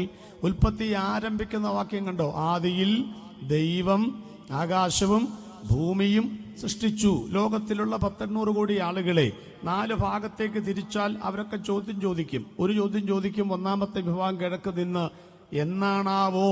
ഉത്തരം ബൈബിൾ നൽകുന്നുണ്ട്, ഇൻ ദ ബിഗിനിങ്, ആദിയിൽ ആണ്. രണ്ടാമത്തെ ഭാഗത്തിൽ ചോദിക്കും, ആരാണാവോ? ഉത്തരം ദൈവമാണ്. മൂന്നാമത്തെ ചോദ്യം എന്താണാവോ? ഉത്തരം ആകാശവും ഭൂമിയുമാണ്. നാലാമത്തെ ചോദ്യം എങ്ങനെയാണാവോ? ബാം തിയറി അല്ല, പൊട്ടിത്തെറിച്ചതല്ല, ദൈവം തമ്പുരാൻ സൃഷ്ടിച്ചതാണ്. ലോകത്തിന്റെ 4 കോണിൽ നിന്ന് ഉയർന്നു വരുന്ന 4000-കണക്കിന് ചോദ്യങ്ങൾക്ക് വേദപുസ്തകത്തിന്റെ ആദ്യത്തെ വാക്യത്തിൽ കൂടെ വായടപ്പിച്ച് മറുപടി നൽകുന്ന ഈ ദൈവവിശ്വാസിയ ഗ്രന്ഥത്തിന്റെ അത്യുജ്വലമായ തുടക്കത്തെ ഓർത്ത് ഇന്ന് രാത്രി ഞാൻ ദൈവത്തിന് സ്തോത്രം ചെയ്യുന്നു. 1100 അധ്യായങ്ങൾ പിന്നിട്ട് വേദപുസ്തകം അവസാനിക്കുമ്പോൾ പറയുന്ന വാക്ക് നിങ്ങൾക്കറിയാമോ? ആമേൻ എന്ന് പറഞ്ഞ അർത്ഥം എന്താണെന്നറിയാമോ? ഇതിൽ ഊഹങ്ങളില്ല, ഇതിൽ ആശയങ്ങൾ സംവാദങ്ങളില്ല, ഇതിൽ അനുമാനിച്ചിട്ടില്ല. ഇതിൽ പറഞ്ഞ മുഴുവൻ കാര്യങ്ങളും അങ്ങനെ തന്നെ എന്ന് പറയാൻ തന്റെ ഇടമുള്ള ഒറ്റ പുസ്തകമേ ലോകത്തിലുള്ളൂ. അത് നമ്മൾ ഉയർത്തിപ്പിടിക്കുന്ന ഈ വിശുദ്ധ വേദപുസ്തകമാണ്. പ്രിയപ്പെട്ടവരെ, ഒന്നുകൂടെ പറയട്ടെ, അതുകൊണ്ട് ഈ പുസ്തകത്തിന്റെ ദൈവവിശ്വാസീയതയ്ക്കെതിരെ ആരെല്ലാം എന്തെല്ലാം പറഞ്ഞാലും ഞങ്ങൾ തന്റെ ഇടത്തോടെ ഉറക്കെ പറഞ്ഞു, ഞങ്ങൾ പറഞ്ഞ ഒറ്റ ഉപദേശവും ഞങ്ങൾ മാറ്റത്തില്ല. പെന്തക്കോസുകാരെ പണ്ടൊന്നും ആർക്കും അത്ര വലിയ താല്പര്യമൊന്നുമില്ല. ഇവിടെ ആളുകളെ പെന്തക്കോസുകാരെ കണ്ടിട്ടില്ല, വെള്ളം കോരിപ്പിച്ചിട്ടില്ല, ശവത്തെ വെച്ച് വിലപേശിയിട്ടുണ്ട്. പക്ഷെ ഒരു കാര്യം ഞങ്ങൾ പറയാം, അന്നും ഇന്നും ആഴിയെന്നോർത്തില്ല, ആഴമാരാഞ്ഞില്ല, അലകൾക്ക് തെല്ലും അന്നും ഞങ്ങൾ ഭയപ്പെട്ടിട്ടില്ല, ഇന്നും ഞങ്ങൾ ഭയപ്പെട്ടിട്ടില്ല. കുഴിച്ചിടാനൊക്കെ സ്ഥലമില്ലെന്നൊക്കെ പറഞ്ഞാലും അന്നും അതിനൊക്കെ ഒത്തിരി ബുദ്ധിമുട്ടുകൾ അനുഭവിച്ചിട്ടുണ്ടെങ്കിലും പ്രിയപ്പെട്ടവരെ, ധൈര്യത്തോടെ പറയട്ടെ, ഞങ്ങൾ അന്ന് പറഞ്ഞ ഉപദേശമായി ഇന്നും പറയുന്നത്. രക്ഷ മാറ്റിയിട്ടില്ല, സ്നാനം മാറ്റിയിട്ടില്ല, അഭിഷേകം മാറ്റിയിട്ടില്ല, അന്യഭാഷ മാറ്റിയിട്ടില്ല. നിത്യതയും സ്വർഗവും പരിശുദ്ധാത്മാവിന്റെ കൃപാവരങ്ങളും സഭയും വെളിപ്പാടും ഞങ്ങൾ മാറ്റിയിട്ടില്ല. ഞങ്ങളുടെ തലയ്ക്ക് ഓളമാണെന്ന് പറഞ്ഞ് പരിശുദ്ധാത്മാ നിറവിൽ അന്യഭാഷ പറഞ്ഞപ്പം അന്യഭാഷയല്ല അന്യായ ഭാഷയാണെന്ന് പറഞ്ഞ കോട്ടയം അരമനയിൽ പ്രാവിന്റെ രൂപം തലകീഴായി കെട്ടിത്തൂക്കിയിട്ടുകൊണ്ട് പെന്തക്കോസുകാരെ അപമാനിച്ച ഇവിടുത്തെ സഭകളുണ്ട്, ക്രൈസ്തവ സഭകൾ പോലും ഉണ്ട്. പക്ഷേ കാലങ്ങൾ കഴിഞ്ഞപ്പോൾ കോട്ടയം മുരിങ്കൂരും പോലെയുള്ള ധ്യാന കേന്ദ്രങ്ങളിൽ ഒരാഴ്ച കാശ് കെട്ടിവെച്ച് ആദ്യം പറയുന്നതും പഠിപ്പിക്കുന്നതും അന്യഭാഷയാണ്. ഇന്ന് അതൊക്കെ അവര് പരിശീലനമായി കഴിഞ്ഞു. പ്രിയപ്പെട്ടവരെ, ചരിത്രത്തിൽ കൂടെ നീതി പ്രവർത്തിക്കുന്ന ഒരു ദൈവത്തിനായി ഞങ്ങൾ ദൈവത്തെ സ്തുതിക്കുന്നു. ഒന്നുകൂടെ നമ്മുടെ പച്ചയായ ഭാഷയിൽ പറഞ്ഞാൽ, പുച്ഛിക്കുന്നതിനെ ചുംബിപ്പിക്കുന്നവനാണ് ഞങ്ങൾ പ്രസ്താവിക്കുന്ന ദൈവത്തിന്റെ പ്രസക്തി. ഈ ഉപദേശിയന്റെ വീട് കയറണ്ട എന്ന് പറഞ്ഞാൽ ആ ഉപദേശിയെ വിളിച്ച് പ്രാർത്ഥിക്കുന്ന ഒരു കാലം നിന്റെ ജീവിതത്തിൽ വരും. ഈ വേദപുസ്തകത്തിന്റെ പേജുകൾ വലിച്ചു കീറി നീ കപ്പലടിയും കടലയും പൊതിയാൻ കൊടുത്താൽ നിന്റെ കീറിപ്പറഞ്ഞ നെഞ്ചത്തി പുസ്തകം വെച്ച് അന്ത്യശ്വാസം വലിക്കുന്ന ഒരു കാലം വരും. അധരങ്ങൾ കൊണ്ട് വേണ്ട എന്ന് പറഞ്ഞാൽ ഇതേ അധരങ്ങൾ കൊണ്ട് ആലിംഗനം ചെയ്യുന്ന, അമർത്തി അമർത്തി വേദപുസ്തകം ചുംബിക്കുന്ന ഒരു കാലം നിന്റെ ജീവിതത്തിൽ വരും. കൈകൾ കൊണ്ട് ആട്ടിപ്പായിച്ചാൽ, കാലുകൾ കൊണ്ട് ചവിട്ടി പുറത്താക്കിയാൽ ഇതിനെ നീ സ്വീകരിക്കുന്ന ഒരു കാലം വരുമെന്ന് വിശ്വസിക്കുന്നവർ കരമൊന്ന് ചേർത്തടിച്ച് ഇന്ന് രാത്രി പറയണം. യേശുക്രിസ്തു അതുല്യനാണ്, വേദപുസ്തകം നിസ്തുല്യമാണ്, ഇതിന് പകരം വെക്കാൻ മറ്റൊരു ഗ്രന്ഥം ലോകത്തിലില്ല. അപ്പൊ ഭൂമി എവിടാ നിൽക്കുന്നത്? അങ്ങനെ പറയുന്ന ഐതിഹ്യങ്ങളൊക്കെ അവിടെ നിൽക്കട്ടെ. നമുക്ക് വേദത്തിലേക്ക് വരാം. ഇയ്യോബിന്റെ പുസ്തകത്തിൽ, യെശയ്യാവിന്റെ പ്രവചന പുസ്തകത്തിലൊക്കെ ഒന്നും വായിക്കേണ്ട, സമയത്തിന്റെ പരിമിതിയുണ്ട്, വിഷയത്തിന്റെ വിസ്തൃതിയുണ്ട്. അതുകൊണ്ട് ഞാൻ വേഗം കടന്നു പോവുകയാണ്. അവിടെ ഈ ഭൂമി നിൽക്കുന്നത്, ബൈബിൾ പറയുന്ന ഭൂമി നിൽക്കുന്നത് 7 തൂണിന്റെ പുറത്തല്ല, ഐരാവതത്തിന്റെ തലയിലുമല്ല, അനന്തന്റെ തലയിലുമല്ല നിൽക്കുന്നത്. അവൻ എർത്തലി ഗ്രാവിറ്റേഷൻ തിയറി, ഭൂമിയെ അവൻ നാസ്തിത്വത്തിന് മേൽ തൂക്കി നിർത്തിയിരിക്കുന്നു എന്നാണ്. ദൈവത്തിന് സ്തോത്രം. കണ്ടുപിടിച്ചാൽ അറിയാമല്ലോ അല്ലേ? നടന്നു പോകുന്നു, ഒരാപ്പിള് മുമ്പിലേക്ക് വരുന്നു, എന്തുകൊണ്ട് ഞെട്ടറ്റപ്പോൾ താഴേക്ക് വീണു. അങ്ങനെ ചിന്തിച്ചത് കൊണ്ടാണ് എർത്തലി ഗ്രാവിറ്റേഷൻ തിയറി കണ്ടുപിടിച്ചത്. നമ്മൾ ഇതിനോടകം 10 കോട്ട് ആപ്പിൾ തിന്നിട്ടുണ്ടെങ്കിലും എവിടാ ഉണ്ടാവുന്നത് പോലും നമുക്കറിയത്തില്ല. നല്ലത് ചിന്തിച്ചാൽ മേളിലോട്ട് പോകാം, മോശമാണേലും ചിന്തിക്കുക, കുത്തിയിരുന്ന നരകത്തിലേക്കെങ്കിലും അന്തസ്സായിട്ട് പോകാമല്ലോ. നല്ലത് അങ്ങോട്ട് ചിന്തിക്കുന്നില്ലാത്തത് കൊണ്ട് ആ ചിന്തകൾ അങ്ങോട്ട് വളരട്ടെന്ന്. അപ്പൊ ഇത് കൃത്യമായി ബൈബിൾ പറഞ്ഞിട്ടുണ്ട്. യഹോവയായ ദൈവം തമ്പുരാൻ ഇതിനെ നാസ്തിത്വത്തിന്മേൽ തൂക്കി നിർത്തിയിരിക്കുന്നു. എന്ത് അത്ഭുതമാ പ്രിയപ്പെട്ട ഒരു അന്തരീക്ഷത്തിൽ ഈ ഭൂമിയോട് ചോദിക്കാം, എങ്ങടാണ് എഴുമറ്റൂരിലെ ഭൂമി ചെരിഞ്ഞിരിക്കുന്നത്? ചുമ്മാ ഒരു ചോദ്യം ചോദിക്കുക. ഭൂമി പറയും, ഞാൻ നേരെ വടക്കോട്ടാ ചെരിഞ്ഞിരിക്കുന്നേ. വടക്കെന്നാന്ന് വല്ലതും ഞാൻ അന്ന് പറഞ്ഞേർന്നു, ഓർമ്മയുണ്ടോന്ന് അറിയത്തില്ല. എന്തിനാ ഭൂമി വടക്കോട്ട് ചെരിഞ്ഞിരിക്കുന്നത്? ഏതാ വടക്കെന്ന് പറയുന്നത്? ഞാനോട് ചോദിക്കും, പാസ്റ്ററിന്റെ വീട് അവിടെ അങ്കമാലി. ഓ, വടക്കാണല്ലേ. ഇവർ വിചാരിച്ചിരിക്കുന്ന വടക്ക് അങ്കമാലിയാണെന്ന്. ഞങ്ങളുടെ വടക്ക് എന്നറിയാമോ? മലബാറാണ്. മലബാറിന്റെ വടക്ക് കണ്ണൂരാണ്. അവരുടെ വടക്ക് കാസർഗോഡാണ്. അവരുടെ വടക്ക് മംഗലാപുരമാണ്. അവരുടെ വടക്ക് നോർത്ത് ഇന്ത്യയാണ്. സത്യം പറ, എഴുമറ്റൂർക്കാര് വടക്കെന്നും പറഞ്ഞൊരു സ്ഥലമുണ്ടാ? ഇതറിയട്ടെ ആദ്യം. വടക്കെന്നും പറഞ്ഞ സ്ഥലം ഇപ്പം നമ്മൾ പറയും, ഇതേത് സ്ഥലമാണ്? ഇപ്പൊ ഇവിടെ ഏതാ കിഴക്ക്? നമ്മൾ അതാണ് കിഴക്കെന്ന് പറയുമായിരിക്കും. ഏത് കിഴക്ക്? അവിടെ ചെന്ന് നോക്കുമ്പം അത് കിഴക്കല്ല, അതിന് കിഴക്ക് വേറെ സ്ഥലമുണ്ട്. ഇത് നേരെ പടിഞ്ഞാറായിട്ട് വരത്തില്ലയോ? ഇപ്പൊ എവിടെയാണോ നിൽക്കുന്നത് അതിന്റെ കിഴക്കും വടക്കും തെക്കും പടിഞ്ഞാറും പറയാമെന്നല്ലാതെ അങ്ങനെ സ്ഥലമുണ്ടോ? ഈ ഭൂമി ഉരുണ്ടതല്ലേ? അതുകൊണ്ടല്ലേ പഴമക്കാർ പഴഞ്ചൊല്ല് പറയും, ഏറെ തെക്കോട്ട് പോകരുത്. ബാക്കി പറ, പഴമക്കാര് പറ, ഏറെ തെക്കോട്ട് പോകരുത്, വടക്ക് വശത്തെത്തും. ശരിയല്ലേ? എന്താ കാര്യം? ഏറെ തെക്കോട്ട് പോയാൽ ഉരുണ്ട് വട്ടം കറങ്ങി എവിടെ വരും? വടക്ക് വശത്തെത്തും. വല്ലതും മനസ്സിലായോ? ഉത്തര ധ്രുവം.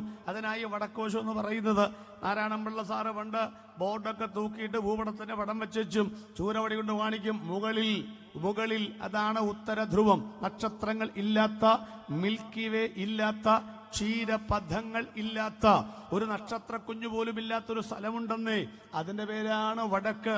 അതിന്റെ പേരാണ് നോർത്തേ നെബൂള. കണ്ടുപിടിച്ച കാലഘട്ടമാണ് കണ്ടുപിടിച്ച പേരാണ് ഈ പറയുന്നത്. അപ്പോ ഭൂമിയോട് എഴുമറ്റൂരെ, നീ എങ്ങോട്ടാ ചെരിഞ്ഞിരിക്കുന്നേ?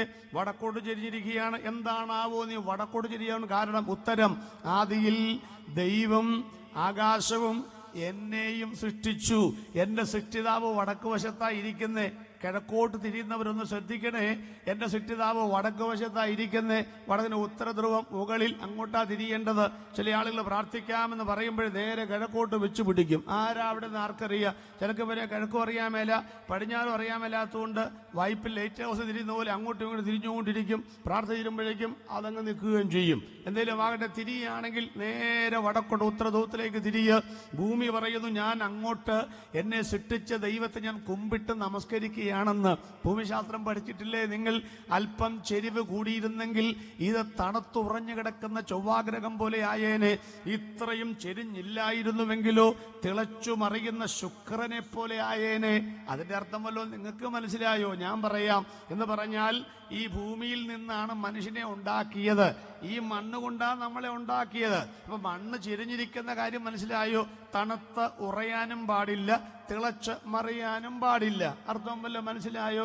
നമ്മളോടായി പറയുന്നത്, കണ്ടമാനം തിളച്ച് മറിയരുത്. ഇനി ഇതേ നേരം ഇങ്ങനെ അനങ്ങാതെ തണുത്തുറഞ്ഞ് ഇരിക്കുകയും ചെയ്യരുതെന്നാണ് ഈ പറയുന്നത്. 1-ാം സംഗീതത്തിന്റെ 1-ാമത്തെ വാക്യം, നടക്കരുത്, നിൽക്കരുത്, ഇരിക്കരുത്. പിന്നെ എന്തോ ചെയ്യണം? ഓടണം. മൈക്കൽ ജോക്സൺ ഓടുന്ന പോലെയല്ല, 100 മീറ്റർ ഹർഡിൽസിൽ ഓട്ടല്ല, 24 മൈൽ ഓടുന്ന മാരത്തൺ ഓട്ടം കണക്കെ ഓടണം. പതിയെ ഓടാവൂ. ജീവിതത്തിന്റെ വാർദ്ധക്യം വരുമ്പോഴാണ് സ്പീഡിൽ ഓടേണ്ടത്. അല്ലാതെ ഇപ്പോഴത്തെ പിള്ളേർ ബൈക്ക് ഓടിക്കുന്ന പോലെ എങ്ങനെ 220 മുട്ടിക്കാം എന്നാണ് അവന്റെ ചിന്ത. ഇവിടെ മുട്ടുകയും ചെയ്യും, സർവേക്കല്ലേ മുട്ടുകയും ചെയ്യും, ആ ജീവിതം അതോടെ അവസാനിപ്പിക്കുകയും ചെയ്യും. അങ്ങനെയല്ല നമ്മൾ ഓടേണ്ടത്. അപ്പോൾ അവിടെ ബാലൻസ് ചെയ്ത് ഓടണം. ദാവീദും ശലോമോൻ എന്താ പറഞ്ഞത്? കുതിരയെപ്പോലെ ആകരുത്, ഓവർ കഴുതയെപ്പോലെ ആകരുത്. ദാരിദ്ര്യം എനിക്ക് വേണ്ട, സമ്പത്തും എനിക്ക് വേണ്ട. യോശുവ പറയാണ്, വലത്തോട്ട് മാറരുത്, ഇടത്തോട്ടും മാറരുത്. ക്രിസ്ത്യൻ ലൈഫ് എന്ന് പറയുന്നത് ഒരു ബാലൻസ് ലൈഫാണ് പ്രിയപ്പെട്ടവരെ. എനിക്ക് ചില ആളുകളുടെ ആത്മീകം പോലും അതിര് കിടക്കുമ്പം പേടി തോന്നാറുണ്ട്, ഇതൊക്കെ നിലനിൽക്കുമോ എന്ന്. പണ്ടൊരു സഭയെ ഞാൻ ചെന്നപ്പം അവിടുത്തെ ആള് ഒരു സഹോദരൻ വന്നിട്ടില്ല. പുള്ളി ഒരു 1/4 മണിക്കൂർ വൈകിയാ വന്നത്. പുള്ളി വൈകി വന്ന ഉടനെ ഞാൻ എന്നാ പറഞ്ഞാലും സ്വത്രം, ഇങ്ങനെ സ്വത്രം പറഞ്ഞുകൊണ്ടിരിക്കുക. ഒരു ഉറക്കം മാറിക്കോട്ടെ എന്ന് പറഞ്ഞ കേട്ടോ. അപ്പൊ സ്വത്രം പറഞ്ഞുകൊണ്ടിരിക്കുക, ഇടയ്ക്കിടയ്ക്ക് വെട്ടിപ്പൊട്ടുന്ന പോലെ സ്വത്രം പറയുക. അപ്പൊ ഞാൻ അവിടുത്തെ പാസ്റ്റോട് പറഞ്ഞു, ഇപ്പോഴാ സഭയ്ക്ക് ഒരു അനക്കം വന്ന് ഒരു ആത്മീകൻ വന്നത്. പുള്ളിക്കാരൻ ഊറി ചിരിക്കുക. എന്നാ ചിരിക്കുന്നത്? എന്റെ പാസ്റ്റർ 4 ആഴ്ച കഴിഞ്ഞ് വന്നേക്കണ സാധനമാണത്, ഇനി 4 ആഴ്ച കഴിഞ്ഞ് വരുള്ളൂ. അപ്പൊ 4 8 ആഴ്ചയിലെ സ്വത്രം ഒരുമിച്ച് പറയുന്ന രംഗമാണ് ആ കാണുന്നത്. കണ്ടോ? അപ്പൊ നമ്മൾ ഈ ഓവറായിട്ട് പല കാര്യങ്ങളും ഒന്നും ആത്മീയനെന്നൊക്കെ വിചാരിക്കും. ഒന്നുമില്ല, അതൊക്കെ ഒരു നാടകത്തിന്റെ അഭിനയത്തിന്റെ ഭാഗമാണെന്ന് ഈ പറഞ്ഞു വന്നത്. പണ്ടൊരു സഭയിൽ ചെല്ലുമ്പോൾ ഒരു 12 ഒരാള് മുട്ടേലെഴിഞ്ഞ് ഉൾപ്പിറ്റിലേക്ക് വരുന്നു. ഞാൻ വിചാരിച്ചു നീന്തിയിട്ടല്ലാതെ കടക്കുവാൻ കഴിയാത്ത ആത്മനദിയുടെ പ്രവാഹം കയറി മൂത്തപ്പം ഉരുള് പൊട്ടി കടപൊഴിയ മരം വരുന്ന പോലെ ആത്മാവിൽ ഉരുണ്ടു വരുന്ന അല്ല. പാസ്റ്റർക്ക് 100 രൂപ കൊടുത്തച്ചും കല്യാണത്തിന് പോവാണ്ടെന്ന് പറയാൻ വരുന്ന വരവാണ്. അതൊന്ന് പിന്നീടാ മനസ്സിലായത്. എന്തെല്ലാം നമ്പറുകൾ നമ്മൾ കാണണം പ്രിയപ്പെട്ടവര്. ഭൂമി പറയാണ് കൃത്യമായിട്ട് ചരിച്ചിരിക്കുന്നു കേട്ടോ. അപ്പൊ ഭൂമി ദൈവത്തെ ആരാധിക്കുകയാണെന്ന്. എഴുമറ്റൂര് ദേശനിവാസികളോട് ഞങ്ങൾ ചോദിക്കുന്നത്, ഈ നിങ്ങൾ ചവിട്ടി നിൽക്കുന്ന ഭൂമിക്ക് പോലും അറിയാം വടക്കുന്നാഥൻ അവിടെ ഇരിക്കുന്നെന്ന്. അവന് മാത്രമേ അവര് കുമ്പിടത്തുള്ളെന്ന്. നിങ്ങൾക്കറിയാമോ ആരെ കുമ്പിടണമെന്ന്? പ്രിയപ്പെട്ടവരെ, നമ്മൾ സ്വത്രവല്ലിയിലേക്ക് പറയിപ്പിക്കുന്ന ഒരു ചടങ്ങിലേക്കൊക്കെ മാറിയിട്ടുണ്ടല്ലേ.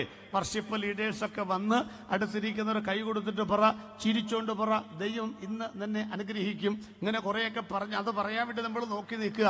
മൊത്തത്തിൽ ഒരു LKG UKG സ്റ്റൈലാണ്. ഇപ്പം അംഗൻവാടി പോലാണ് നമ്മൾ കണ്ടുകൊണ്ടിരിക്കുന്നത്. ഒരു കാര്യം നിങ്ങൾ ഓർപ്പിക്കണം, ഈ പണ്ട് കാലത്ത് ഒരു ഗോലിയൊക്കെയുള്ള സോഡ ഉണ്ടായിരുന്നു. അങ്ങനെ മുട്ടയിലേക്ക് വെച്ച് ടിഷ് എന്നൊക്കെ പറഞ്ഞ് പൊട്ടിക്കുന്ന സാധനം കണ്ടിട്ടില്ലേ? അത് കുടിച്ചേച്ച് ആരെങ്കിലും പറയാറുണ്ടോ? കൊമളെ പൊങ്ങിവ, കൊമളെ പൊങ്ങിവ. പറയാറില്ല. കാരണം കുടിച്ചത് ക്വാളിറ്റിയുള്ള സാധനമാണെങ്കിൽ അത് പൊങ്ങി വന്നിരിക്കും ഏതിലെങ്കിലൊക്കെ കൂടെ. അതുകൊണ്ട് ഉറപ്പിച്ചൊരു കാര്യം പറയാം, എൻ്റെ ഹൃദയം ശുഭവചനത്താൽ കവിയുന്നു, എൻ്റെ കൃതി രാജാവിന് വേണ്ടിയുള്ളത് എന്ന് ഞാൻ പറയുന്നു. എൻ്റെ നാവ് സമർത്ഥനായ ലേഖന എഴുത്തുകൾ പോലാകുന്നു. ഹൃദയത്തിനകത്ത് സത്യവചനം തിങ്ങി നിറഞ്ഞിട്ടുണ്ടെങ്കിൽ, വചനവും ക്രിസ്തുവും പ്രകാശിച്ചിട്ടുണ്ടെങ്കിൽ, നല്ല വചനം കേൾക്കുമ്പോൾ റോഡ് സൈഡിലാണെങ്കിലും ആരും പ്രേരണ നൽകാതെ തന്നെ അവർ ദൈവത്തെ സ്തുതിച്ചുകൊണ്ടിരിക്കുമെന്ന്. കൃതജ്ഞത നിറഞ്ഞ് കവിയുന്നതാണ് ആരാധന. അറിഞ്ഞ ഹൃദയത്തിൽ നിന്നുള്ള ബഹിർഗമനമാണ് ആരാധന. സൃഷ്ടിതാവിന്റെ മുൻപിൽ സൃഷ്ടി നടത്തുന്ന സാഷ്ടാംഗ പ്രണാമമാണ് ആരാധന. ഹൃദയം ദൈവത്തോട് മാത്രം ഇടപെടുന്നതാണ് ആരാധന.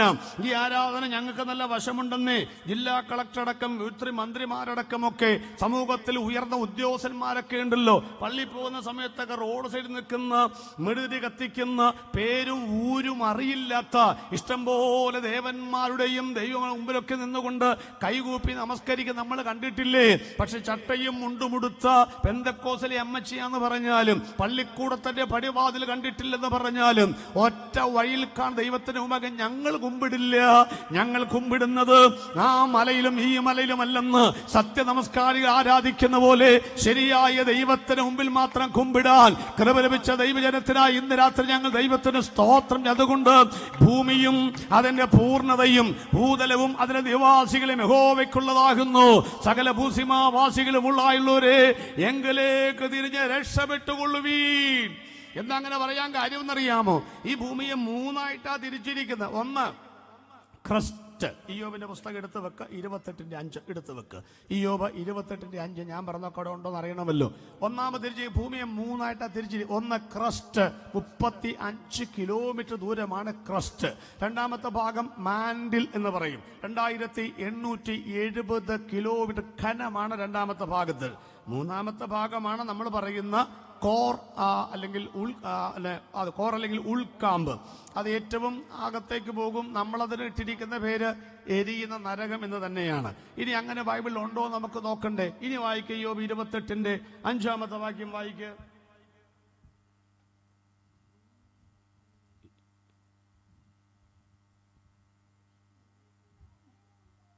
ഭൂമിയിൽ നിന്ന് ആഹാരമുണ്ടാകുന്നു. 2 വാക്യം കേട്ടു. 2 ഭൂമി ഉണ്ടെന്ന് വിചാരിക്കരുത്, ഒരു ഭൂമിയേ ഉള്ളൂ. ഈ ഭൂമി വായിക്കിനി. ഭൂമിയിൽ നിന്ന് ആഹാരമുണ്ടാകുന്നു, ഭൂമിയിൽ നിന്ന് ആഹാരമുണ്ടാകുന്നു, അതിന്റെ അധോഭാഗം തീ കൊണ്ടെന്ന പോലെ മറിയുന്നു. അതിന്റെ അധോഭാഗം തീ കൊണ്ടെന്ന പോലെ മറിയുന്നു. അടുത്ത വാക്യം കൂടെ വായിക്കുക. അതിലെ പാറകൾ നീലരത്നത്തിന്റെ ഉൽപ്പത്തി സ്ഥാനം, കനകപ്പൊടിയും അതിലുണ്ട്. അതിന്റെ പാത കഴുകൻ അറിയുന്നില്ല. ഞാൻ ഇത് ബാക്കി അങ്ങോട്ട് പറഞ്ഞോളാം, ശ്രദ്ധിച്ചോളൂ. ഭൂമിയിൽ നിന്ന് ആഹാരം ഉളവാക്കുന്നത് ഈ 35 കിലോമീറ്റർ കനത്തിലാണ് മനുഷ്യർക്ക് ജീവിക്കാനുള്ള സംഗതികളെല്ലാം. ഈ കെട്ടിടത്തിന്റെ തറക്കല്ലിട്ടിരിക്കുന്ന അവിടെയാണ്, മരത്തിന്റെ വേരിറങ്ങുന്ന അവിടെയാണ്, നമ്മൾ ബയലടിക്കുന്നൊക്കെ അവിടെയാണ്, കിണർ കുത്തുന്ന അവിടെയാണ്.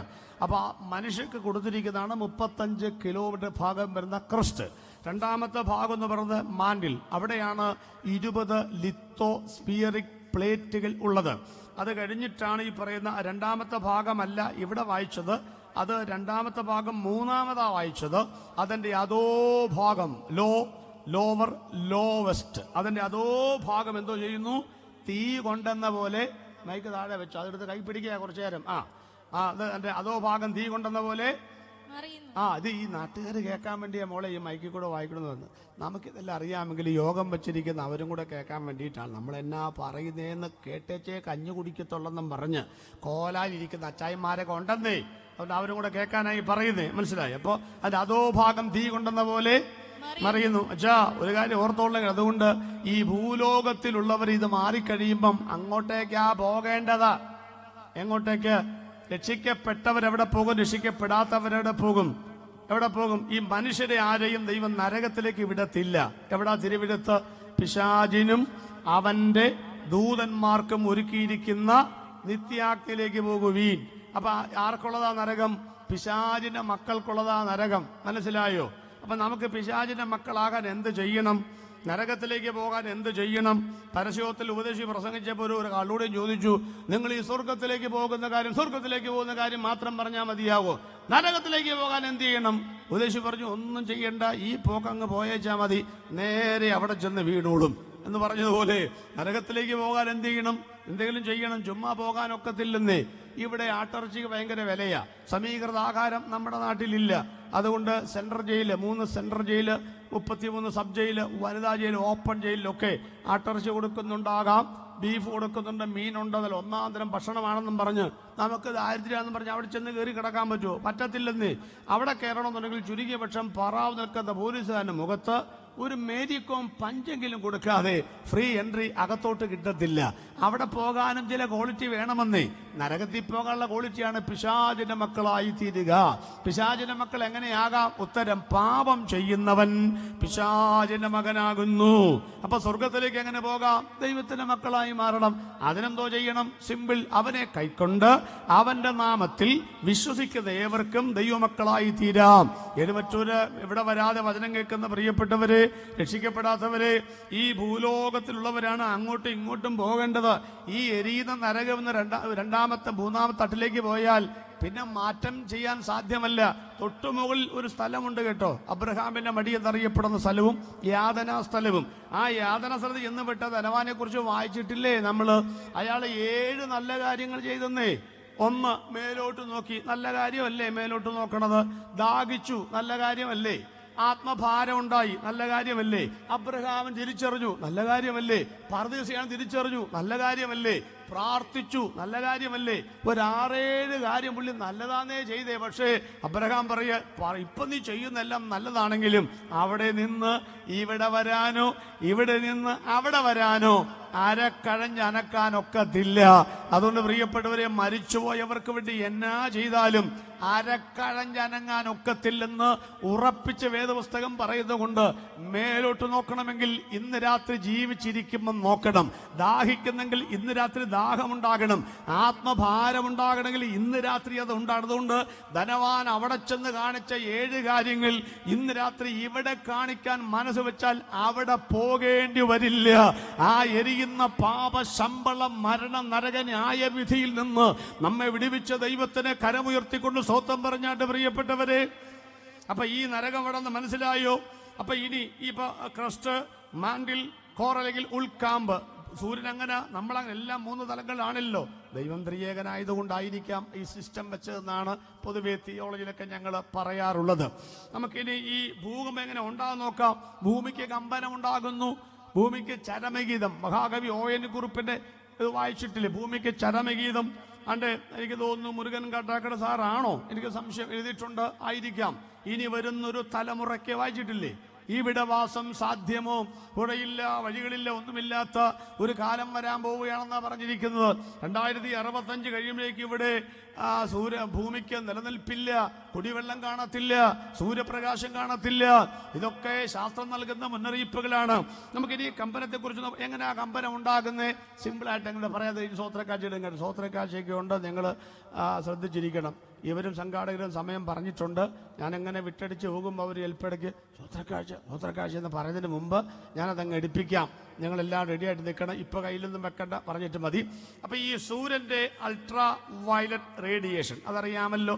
ഈ ഭൂമിയിൽ നിന്ന് ഏതാണ്ട് ഒരു 12 കിലോമീറ്റർ മുകളിലായി 50 കിലോമീറ്റർ താഴെയായി 7 ലെയറുകൾ ദൈവം വെച്ചിട്ടുണ്ട്, നമ്മൾ ആരും വെച്ചിട്ടുള്ളതല്ല. അതാണ് ഈ ഓസോൺ പാളി, സ്ട്രാറ്റോസ്ഫിയർ, തെർമോസ്ഫിയർ, അയണോസ്ഫിയർ എന്നൊക്കെ പറയുന്ന സംഭവങ്ങൾ. അതിനകത്ത് വിള്ളൽ വീണ കാര്യങ്ങളൊക്കെ ഉണ്ട്, അത് ഞാൻ പുറകെ പറയാം. ഇപ്പോൾ ഒരു കാര്യം മാത്രം പറയാം.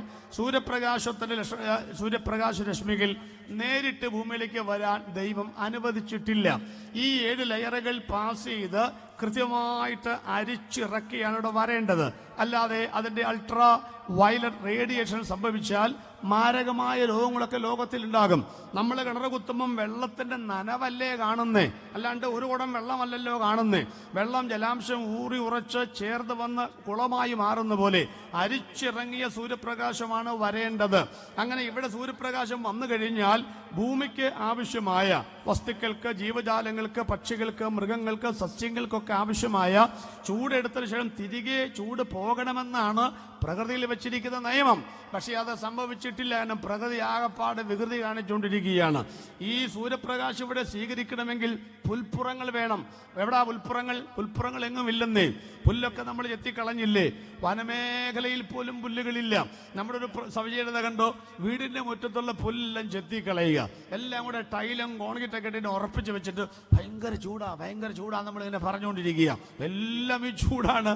എന്നിട്ട് വീട്ടിലുള്ള പുല്ല് തൂമ്പാക്കി ചെത്തിക്കളഞ്ഞിട്ട് കാർഷിക സർവകലാശാലയിൽ നിന്ന് പുല്ല് മേടിച്ചോണ്ട് വന്ന് നമ്മൾ ഫിറ്റ് ചെയ്ത് വെച്ചിരിക്കുക വീടിന്റെ മുറ്റത്തൊക്കെ. എന്നാ ചെയ്യാനാന്ന് പറ? തമ്പുരാൻ തന്ന പൂവിന്റെ ഒക്കുമോ? ഉപ്പിനോളം വരുമോ? ഉപ്പിലിട്ടത് ഈ സാധനം കൊണ്ടാന്നിട്ട് ഇങ്ങനെ പൈപ്പ് കൊടുത്തു ഇങ്ങനെ നമ്മളിങ്ങനെ വലിയ പൂന്തോട്ടക്കാരെ പോലെയൊക്കെ 4 പേരെ കാണിക്കാൻ നടന്നുകൊണ്ടിരിക്കുകയാണ് നമ്മൾ. എൻ്റെ ദൈവം നമ്മെ ചൂടപ്പോൾ ഇവിടെ ആഗിരണം ചെയ്യാൻ ഇവിടെ പറ്റുന്നില്ല. തിരിച്ച് ചൂട് പോവുകയാണ്.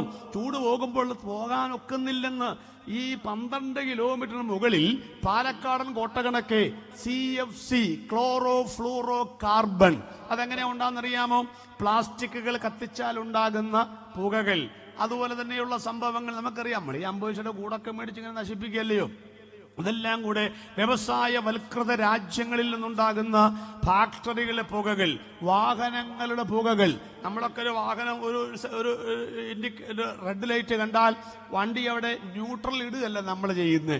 ന്യൂട്രൽ ഇട്ട പിന്നെ ഇരപ്പിക്കൊന്നും വേണ്ട, നമ്മൾ ഫസ്റ്റിലിട്ടും ഇങ്ങനെ കാണിച്ചുകൊണ്ടിരിക്കുക. ഇതിൻ്റെ എല്ലാം കൂടെ പുകകളങ്ങനെ അടിച്ചിറങ്ങിയാണ് ഈ സംഭവം ഉണ്ടാകുന്നത്. അന്തരീക്ഷം വരെ മലിനമായി കഴിഞ്ഞെന്നേ. മലിനമാകാത്തതൊന്നും ലോകത്തിലില്ല. പണ്ട് കാലം നമ്മുടെ കാരണന്മാര് പറയുമായിരുന്നു, ഏത്തപ്പഴത്തിനകത്ത് മായമില്ല, കോഴിമുട്ടയ്ക്കകത്ത് മായമില്ല, അമ്മിഞ്ഞ അമ്മിഞ്ഞപ്പാലിൽ, അമ്മയുടെ മുലപ്പാലിൽ മായമില്ല. ഇതൊക്കെ പണ്ട് പറഞ്ഞുകൊണ്ടിരുന്നു കേട്ടോ. ഇപ്പം അങ്ങനെയൊന്നുമല്ല. ഏത്തപ്പഴത്തിൽ മായമുണ്ടോ? എഴുപറ്റുകാരെ കർഷകരാണല്ലോ. വാഴക്കണ്ണ് കുടിച്ചു വെക്കുമ്പോഴേ ഫ്യൂറഡാൻ ഇട്ടാണ് ചവിട്ടി ഒതുക്കുന്നത്. വാഴ കൊലച്ച് കഴിഞ്ഞ് ആ കൊടപ്പൻ ഒടിച്ചു കളഞ്ഞും ഈ സാധനം കെട്ടിവെച്ചാണ് ഒരു കായൊക്കെ 650 ഗ്രാമിലെ സംഗതി കയറി വരുന്നത്. അപ്പൊ ഏത്തപ്പഴത്തിൽ മായം വന്നു കഴിഞ്ഞു. പഴത്തിനകത്തൊരു കല്ല് എന്ന പദം ഇപ്പൊ എല്ലാവർക്കും പരിചയമുണ്ട്. ഏത്തപ്പഴത്തിൽ മായം വന്നു കഴിഞ്ഞു. 2, കോഴിമുട്ടയ്ക്കകത്ത് മായമുണ്ടോ?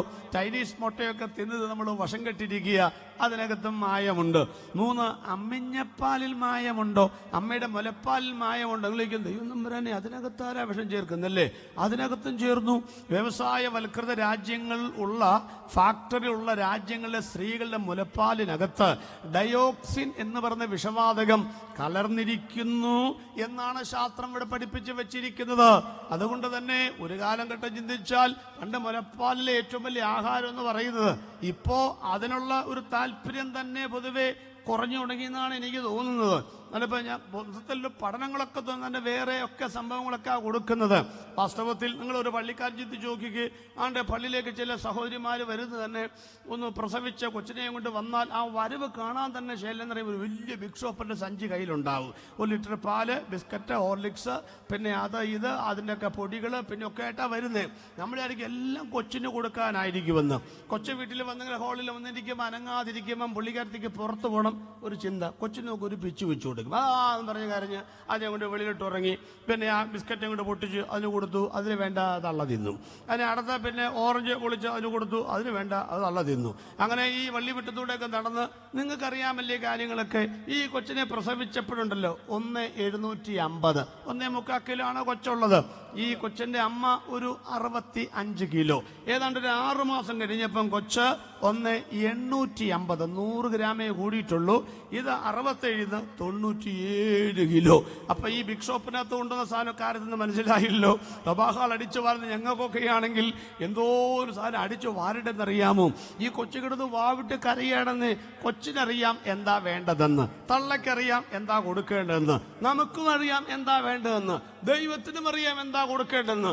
തള്ള അത് മാത്രം കൊടുക്കുകയില്ലെന്ന് വല്ലം കിടികിട്ടി. അതുകൊണ്ട് മുലപ്പാൽ പോലും ഇല്ലാത്ത കാലമാണെന്ന്. ഇവിടെയാ ഞങ്ങളുടെ വേദപുസ്തകത്തിന്റെ പ്രത്യേകത.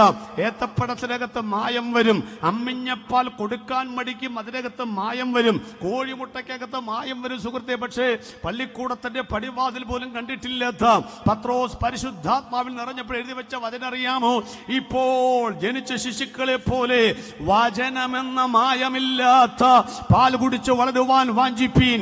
എഴുമറ്റൂരിൽ ഇന്ന് രാത്രി യോഗം തീരും. ഈ സഹോദരങ്ങൾ 5 പേര് കഷ്ടപ്പെട്ടുണ്ടാക്കിയ യോഗത്തിന് വിമർശനങ്ങൾ ആയിരക്കണക്കിന് അമ്പുകൾ ഉണ്ടെങ്കിലും ഇന്ന് രാത്രി യോഗം സമാപിക്കും. പക്ഷേ ഞങ്ങൾ പറഞ്ഞ വചനം മാറിപ്പോവുകയില്ല. ആകാശം മാറിപ്പോയാലും ഈ ഭൂമി മാറിപ്പോയാലും ഇവിടെ പറഞ്ഞ വചനം മാറിപ്പോവുകയില്ല. സാമ്പ്രദനം കൂട്ടനും പാടിയ പാട്ട് ഇവിടെ മരിക്കുകയില്ല.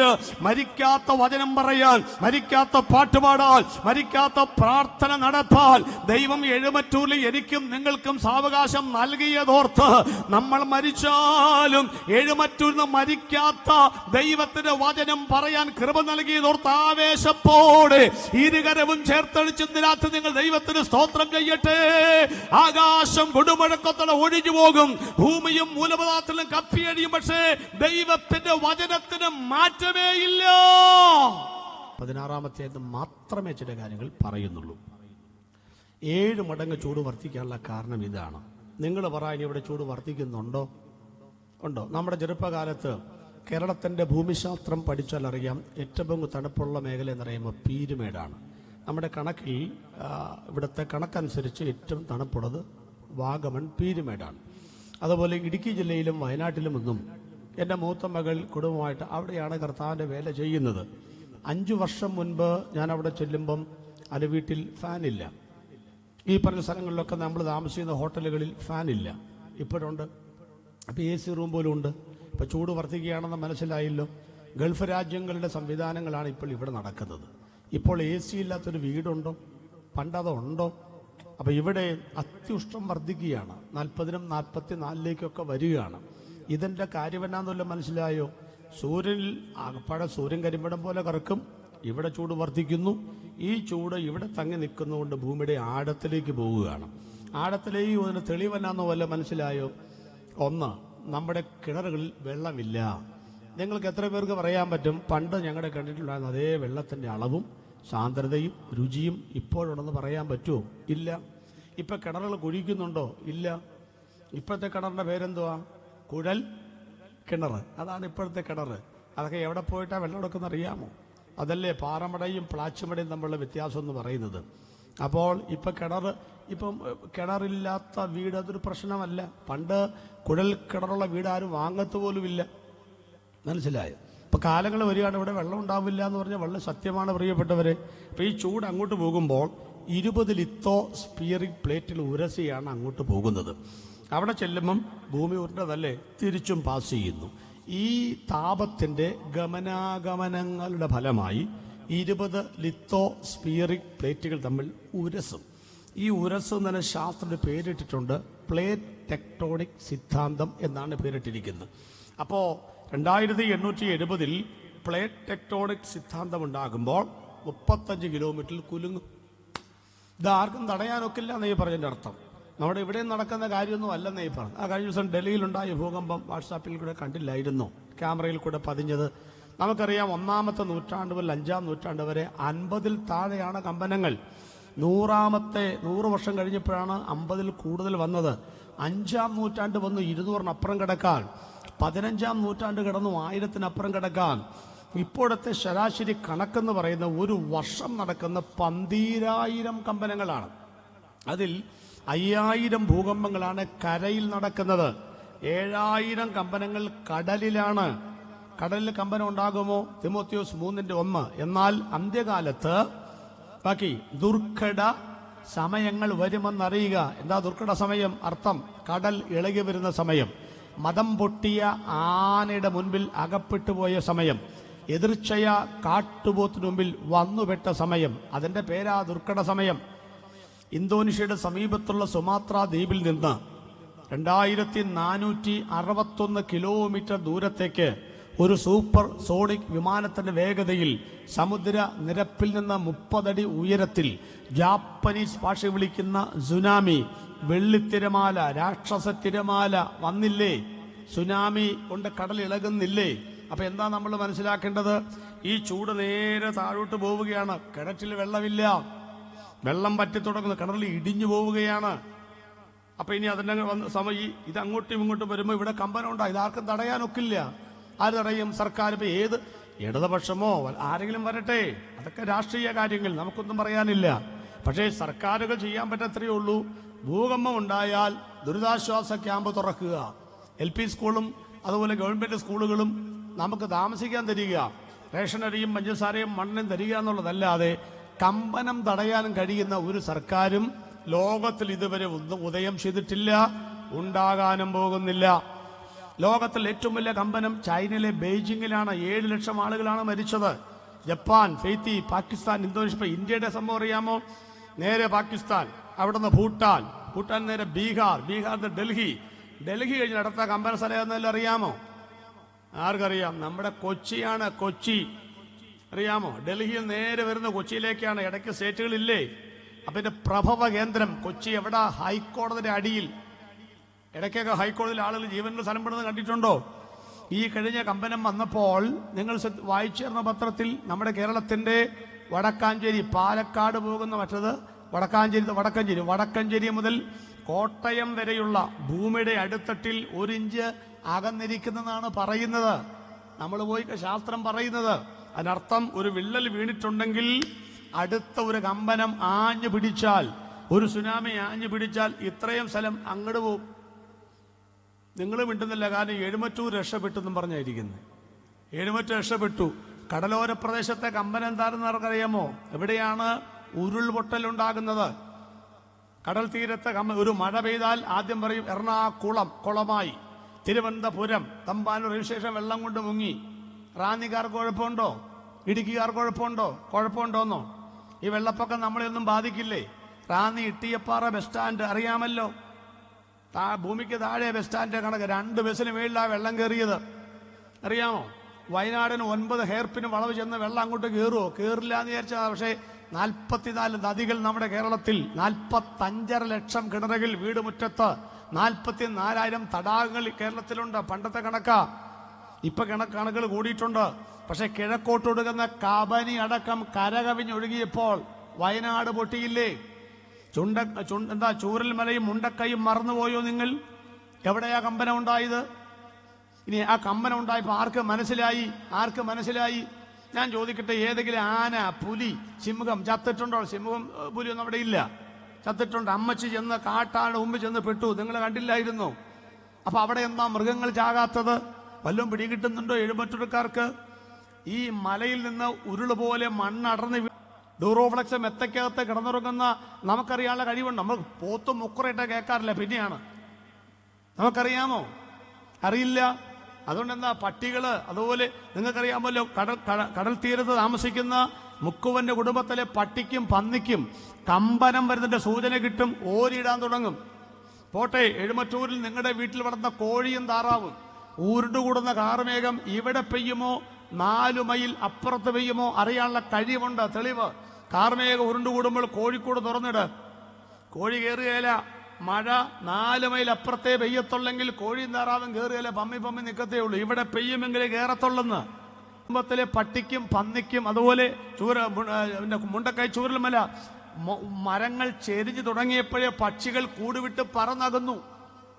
ഇലക്ട്രിക് പോസ്റ്റുകൾ ചെരിഞ്ഞപ്പോഴേ ആളുകൾക്ക് മനസ്സിലായി പട്ടികൾ സ്ഥലം വിട്ടു. കെട്ടപ്പെടാത്ത സകല മൃഗങ്ങളും സ്ഥലം വിട്ടുകൊണ്ട് ഒന്നും ചത്തിട്ടില്ല. മനുഷ്യൻ മാത്രം ഇതൊന്നും അറിയാൻ മേലാത്തൊരു ഇടുക്കിയിൽ 33 പ്രാവശ്യം കമ്പനമുണ്ടായി. കേരളത്തിൽ 750 കിലോമീറ്റർ നീളം കിടുകിട കീറുകയാണ്, പൊടുപൊട പൊട്ടുകയാണ്. നമ്മളൊന്നും അറിയാത്തവരെ പോലെ ജീവിക്കുകയാണ്. പ്രിയപ്പെട്ടവരെ, ആരെയും പേടിപ്പിക്കാനല്ല ഈ കാര്യമെന്ന്. പക്ഷേ ഒരു കാര്യം നിങ്ങൾ വ്യക്തമായി മനസ്സിലാക്കണം, ഈ പക്ഷിമൃഗാദികൾക്ക് കമ്പനം വരുന്നതിന്റെ സൂചന കിട്ടിയെങ്കിൽ എന്തുകൊണ്ട് ഇത് കാഹളനാദത്തിന്റെ ആരംഭമാണെന്ന് സഭയ്ക്ക് മനസ്സിലാക്കാൻ പറ്റുന്നില്ല? ഈ രാത്രിയിൽ സുവിശേഷ യുഗം അവസാനിക്കും മുൻപ് അവന്റെ രക്തത്താൽ വീണ്ടെടുക്കപ്പെട്ട ദൈവത്തിന്റെ സഭ ഈ ഇളകുന്ന ലോകത്തിൽ നിന്ന് ഇളകാത്ത രാജ്യത്തിലേക്ക് പറന്നു പോകാൻ ഇനി അധികം നാളുകൾ ഇല്ലെന്ന് എന്തുകൊണ്ട് മനസ്സിലാക്കാൻ പറ്റുന്നില്ല? 3 തരത്തിലെ കമ്പനങ്ങളാ ലോകം കണ്ടെത്തിയിരിക്കുന്നത്. ടെക്ടോണിക് ഭൂകമ്പങ്ങൾ, പ്ലൂട്ടോണിക് ഭൂകമ്പങ്ങൾ, വോൾക്കാനിക് ഭൂകമ്പങ്ങൾ. ഭൂകമ്പത്തിന്റെ റിച്ചർ സ്കെയിലിൽ 2.4 മുതൽ 9.6 വരെയുള്ള കമ്പനങ്ങളാണ് ലോകത്തിൽ ഉണ്ടായിട്ടുള്ളത്. അതെല്ലാം വരുന്നത് ടെക്ടോണിക്കിലേ വരുന്നുള്ളൂ, പ്ലൂട്ടോണിക്കിൽ വന്നിട്ടില്ല. വോൾക്കാനിലാണ് ഭൂകമ്പങ്ങൾ. 1 ഭൂകമ്പം, 2 വലിയ ഭൂകമ്പം, 3 ഏറ്റവും വലിയ ഭൂകമ്പം, 4 ഇടിയോടുകൂടിയ ഭൂകമ്പം, 5 ഇടി മിന്നൽ നാദം, ഇതിന്റെ അകമ്പടിയോടുകൂടിയ ഭൂകമ്പം. ഒറ്റ കമ്പനമേ ഇതുവരെ നടന്നിട്ടുള്ളെങ്കിൽ ഇനിയും പറഞ്ഞ് ഇനി അടുത്ത ഒരൊറ്റ കമ്പനത്താൽ ഡൽഹി അടക്കമുള്ള 7 പട്ടണങ്ങൾ ലോകത്തിൽ കാണത്തില്ല. ഇതൊക്കെ നമ്മൾ ചിന്തിക്കുമ്പോഴാണ് പ്രിയപ്പെട്ടവരെ, അലാസ്ക മുതൽ ന്യൂ പപ്പിനി ആ സ്ഥലം വരെയും അടിയിൽ വിള്ളൽ വീണ് ഇരിക്കുന്നു. ശാസ്ത്ര റിപ്പോർട്ടാണിതെല്ലാം. ഞാൻ പറയുന്നത് വേദപുസ്തകം പറയുന്നൊരു കാര്യം പറയാനാ പറയുന്നത്. എന്താണെന്നറിയാമോ? യെശയ്യാ 24 വരേക്ക് വരുമ്പോൾ ഭൂമി കിടുകിട കീറുന്നു, ഭൂമി പൊടുപൊട പൊട്ടുന്നു, കാവൽ മാടം പോലെ ചാഞ്ചാടുന്നു, ഇത് ആടുന്നു, ഇത് വിറയ്ക്കുന്നു, ഇത് വീഴാൻ പോവുകയാണ്. പേടികേട്ട ഓടിപ്പോകുന്നവൻ കുഴിയിൽ വീഴും, കുഴിയിൽ വീഴുന്നവൻ അവിടെ കിടക്കും, രക്ഷിപ്പാൻ ആരുമുണ്ടാവില്ല. ഇന്ന് രാത്രിയിൽ ഞങ്ങൾ തീർത്ത് പറയട്ടെ, ഒരു സ്വർഗരാജ്യത്തിന്റെ ഗവൺമെന്റ് ഞങ്ങൾ പരിചയപ്പെടുത്താൻ പോവുകയാണ്. ചെങ്ങന്നൂരിൽ കഴിഞ്ഞ പ്രാവശ്യം വെള്ളപ്പൊക്കം വന്ന ബഹുമാനുള്ള സജി ചെറിയാൻ സാറ് TV-യിൽ പ്രത്യക്ഷപ്പെട്ട് പറഞ്ഞു, രാത്രിയിൽ അടിയന്തരമായി രാഷ്ട്രീയ കക്ഷി നോക്കാതെ നിങ്ങൾ ഇടപെടണം. ആറന്മുളയിൽ വെള്ളം കവിഞ്ഞു വരുന്നു, പാണ്ടനാട് അടക്കമുള്ള സ്ഥലങ്ങളിൽ വെള്ളത്തിന് കീഴെ പോകും. അദ്ദേഹം വാവിട്ട് കരഞ്ഞു. ഒരു MLA കരുന്ന നിസ്സാര കാര്യമാണോ? ഇടതുപക്ഷം വലതുപക്ഷം BJP ആരും നോക്കിയില്ല. ഞങ്ങളുടെ എറണാകുളംകാര് 12-10 SC ലോറിക്കകത്ത് വഞ്ചി കയറ്റിക്കൊണ്ടുവന്നാണ് ഒറ്റ ജീവൻ പോലും നഷ്ടപ്പെടാതെ ചെങ്ങന്നൂരിനെ വിടിവിച്ചു. സത്യമാണോ ഈ പറയുന്നേ? ആ സുവിശേഷമാ ഞങ്ങൾ പറയുന്നത്. 140 നിയമസഭാ മണ്ഡലങ്ങളിൽ നിന്നും ഒരു മണ്ഡലത്തെ രക്ഷിക്കുവാൻ അപകടം മുൻകൂട്ടി കണ്ടുകൊണ്ട് ബഹുമാനപ്പെട്ട സജി ചെറിയാൻ സാറ് അവരുടെ ഗവൺമെന്റ് ആവശ്യപ്പെട്ട് രക്ഷിക്കണമെന്ന് പറഞ്ഞപ്പോൾ സടകുടഞ്ഞ് എഴുന്നേറ്റ് രാഷ്ട്രീയ കക്ഷി നോക്കാതെ അന്ന് രക്ഷിക്കാൻ കഴിഞ്ഞെങ്കിൽ അതാണ് സുവിശേഷം. ഒരു MLA നിലവിളിച്ചപ്പോൾ മണ്ഡലം രക്ഷപ്പെട്ടെങ്കിൽ ഈ മുഴുവൻ ലോകത്തെയും വിടുവിക്കുവാൻ ഇന്നേക്ക് 2000 കൊല്ലം മുൻപ് കാൽവരി മലമുകളിൽ ഒരാൾ കരഞ്ഞൊരു ചിത്രമുണ്ട്. ഏലി ഏലി ലമ്മാ ശബക്താനി, എന്റെ ദൈവമേ എന്റെ നീ എന്നെ കൈവിട്ടതെന്ന്. MLAക്ക് ഒരു മണ്ഡലം വിടുവിക്കാൻ കരയാമെങ്കിൽ ഞങ്ങളുടെ വാഴ്ത്തപ്പെട്ട യേശുവിന്റെ പാറയിലേക്ക് അഭയം ചൊല്ലാൻ ഓടി വരാൻ മനസ്സുണ്ടെങ്കിൽ ചവിട്ടു നിൽക്കുന്ന ഭൂമി കിടുകിട മാറിപ്പോകുമ്പോൾ കാണു നീലാകാശം കൊടുമുഴക്കത്താൻ സുരക്ഷിതമായിരിക്കുമെന്ന് ഉറപ്പില്ലാത്തവരെ ഈ രാത്രി ഞങ്ങൾ ക്ഷണിക്കുകയാണ്. ഒരു ഇളകാത്ത രാജ്യം വരാൻ പോവുകയാണ്, ഒരു നിത്യത വരാൻ പോവുകയാണ് എന്ന്. ഇതൊക്കെ ഞാൻ പുറകോട്ട് പോയി അതുകൊണ്ടാ. ഭൂകമ്പം ഉണ്ടാകും. 16-ാം അധ്യായം 2-ാമത്തെ വാക്യം വായിച്ചേ മോളെ. പെട്ടെന്ന് പോയി തന്റെ കലശം പ്രതിമയെ നമസ്കരിക്കുന്നവരുമായ മനുഷ്യർക്ക് വല്ലാത്ത ദുർമരണം ഉണ്ടായി. ഒന്ന് കേട്ടോളേ, ഞാൻ പെട്ടെന്ന് അവസാനിപ്പിച്ചേക്കാം, ഒത്തിരി സമയം പോകത്തില്ല. മനുഷ്യർക്ക് ഓരോ ദൂതന്മാരും മുദ്ര പൊട്ടിക്കുള്ള ഓരോന്ന് വരികയാ. വല്ലാത്ത ദുർവണം എന്ന് പറഞ്ഞാൽ ഇംഗ്ലീഷിൽ ട്രാൻസ്ലേറ്റ് ക്യാൻസർ തന്നെയാണ്. മാരക രോഗങ്ങൾ ലോകത്തിൽ ഉണ്ടാകുന്നു. ശരിയാണോ? പണ്ട് നമ്മുടെ ആശുപത്രി ചെന്നാൽ 5 പേര് നെഞ്ചുവേദനയുമായി ഒരു ബെഞ്ചിലിരുന്ന് ഡോക്ടറോട് എന്തെല്ലാം പറഞ്ഞാലും ഡോക്ടർ ഗുളിക കുറിച്ചു കഴിച്ചു. കാരണം അവിടെ പാരസെറ്റമോളെ ഉള്ളെന്ന്. അപ്പുറത്ത് അതിൻ്റെ വലിയൊരു ജാറക്കകത്തൊരു ചുമന്ന മരുന്നും. കുട്ടപ്പൻ 65 വയസ്സ്. അപ്പം നമ്മൾ പറയും കുപ്പി കടക്കൂല, ആരും വലിയ കുപ്പിയാണ് കൊണ്ടുവന്നേക്കണേ.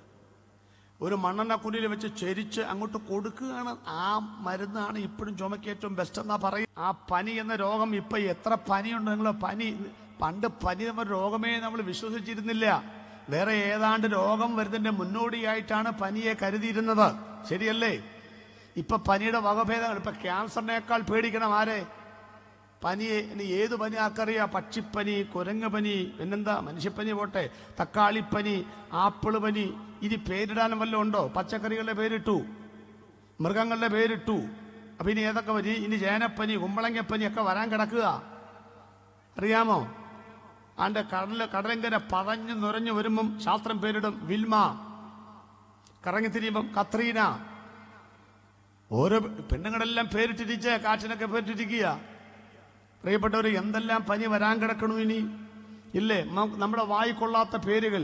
അൽഷിമിസ്, അക്വയേർഡ് ഇമ്മ്യൂൺ ഡെഫിഷ്യൻസി സിൻഡ്രോം. എന്നാ രസമാ കേൾക്കാൻ. 5 സ്റ്റാർ ഹോട്ടലിൽ അതിന്റെ ഭക്ഷണത്തിന്റെ പേര് പറയുന്ന പോലെ. എയ്ഡ്സ്. നമ്മൾ വിചാരിച്ചു ലൈംഗിക അരാജകത്വം, തെറ്റായ ലൈംഗിക ബന്ധമായിരിക്കും. അത് മാത്രം വേണമെന്നില്ല. കൊല്ലം ജില്ലയിൽ സ്കൂളിൽ പഠിക്കുന്ന കൊച്ചിന് എയ്ഡ്സ് വൈറസ് സ്ഥിരീകരിച്ചു. അന്ന് മുഖ്യമന്ത്രിയായിരുന്ന സഖാവ് VS അച്യുതാനന്ദൻ ഇടപെട്ടിട്ടാണ് കൊച്ചിനെ പഠിപ്പിക്കുവാൻ തീരുമാനമായത്. കുടുംബജീവിതത്തിന്റെ പവിത്രതയ്ക്ക് കടയ്ക്ക് കത്തിവെച്ചുകൊണ്ടിരിക്കുകയാണ് ആളുകൾ ഇല്ലേ? കുടുംബജീവിതം നമ്മളെപ്പോലുള്ള കുടുംബജീവിതമാണോ ഇപ്പം?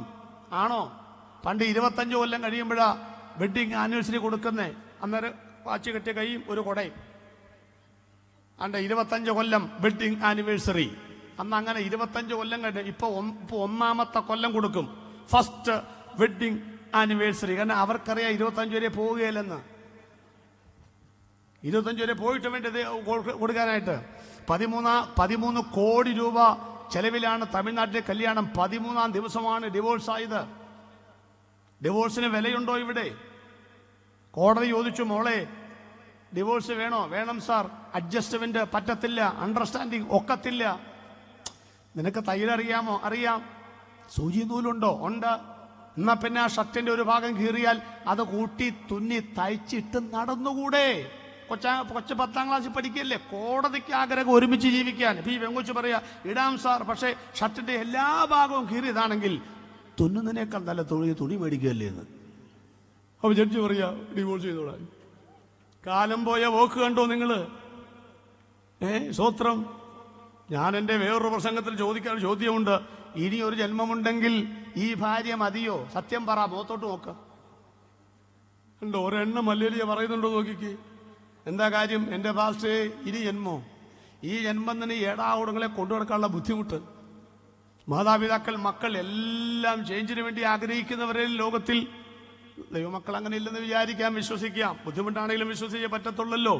ഞാൻ അങ്ങോട്ടധികം കടക്കുന്നില്ല. ദുർവ്രണം എന്താണെന്നറിയാമോ? മാരക രോഗങ്ങൾ. അല്ല, അമേരിക്ക, പാശ്ചാത്യ രാജ്യത്തൊക്കെ വിവാഹബന്ധങ്ങൾ വേർപെടുത്താനുള്ള നിയമമെല്ലാം കേൾക്കണോ നിങ്ങൾക്ക്? വായ്നാറ്റം. കൂർക്കമ്പലി, സമ്മതത്തോടു കൂടിയല്ലാതെ ലൈംഗിക പീഡനങ്ങൾ, അതൊക്കെ ചിന്തിക്കേണ്ടതാ. വായുനാറ്റവും കൂർക്കം വലിയൊക്കെ കൊണ്ട് കുടുംബങ്ങൾ വേർപെടുത്താൻ ഒരു നിയമമൊക്കെ ഇവിടെ വന്നാൽ എത്ര പേർക്ക് കുടുംബം ഉണ്ടാവും നോക്കിക്കേ. അപ്പൊ ഇതുവല്ലം നടക്കാൻ പോകുന്ന കാര്യം വല്ലതാണോ? എന്തൊക്കെ നിയമങ്ങളോ? കുടുംബത്തിലെ പവിത്രതയ്ക്ക് വല്ല ബന്ധമുണ്ടോ? നടുവിന്റെ വേദന, ആർത്രൈറ്റീസ്, പിന്നെന്തോ ആന്ത്രാക്സ്, രോഗത്തിന്റെ പേരൊന്നും പറയാൻ ഒക്കത്തില്ല. പണ്ടത്തെ സർവ്വസംഹാരിണി മാറി. ഓരോ അവയവങ്ങൾക്കും ഓരോരോ സ്പെഷ്യാലിറ്റിയല്ലേ ഇപ്പൊ നമ്മൾ ചെന്നാൽ പറയാം. അത് പറയാതിരിക്കാൻ ഒക്കത്തില്ല. ഇപ്പൊ ദുർവ്രണം എന്ന് പറഞ്ഞാൽ മാരക രോഗങ്ങൾ, രക്തപുണ്ണ് എങ്ങനെ ഉണ്ടാകും? ഞാൻ എന്റെ പുസ്തകം രേഖപ്പെടുത്തിയിട്ടുണ്ട്. ഇപ്പൊ നമ്മൾ തിരിച്ചൽ കാർഡ് അത് മാറിക്കൊണ്ടിരിക്കുക. ഒന്നാമത് ആ കാർഡ് നോക്കി ആരും തിരിച്ചറിയാൻ ഒക്കുകയില്ല.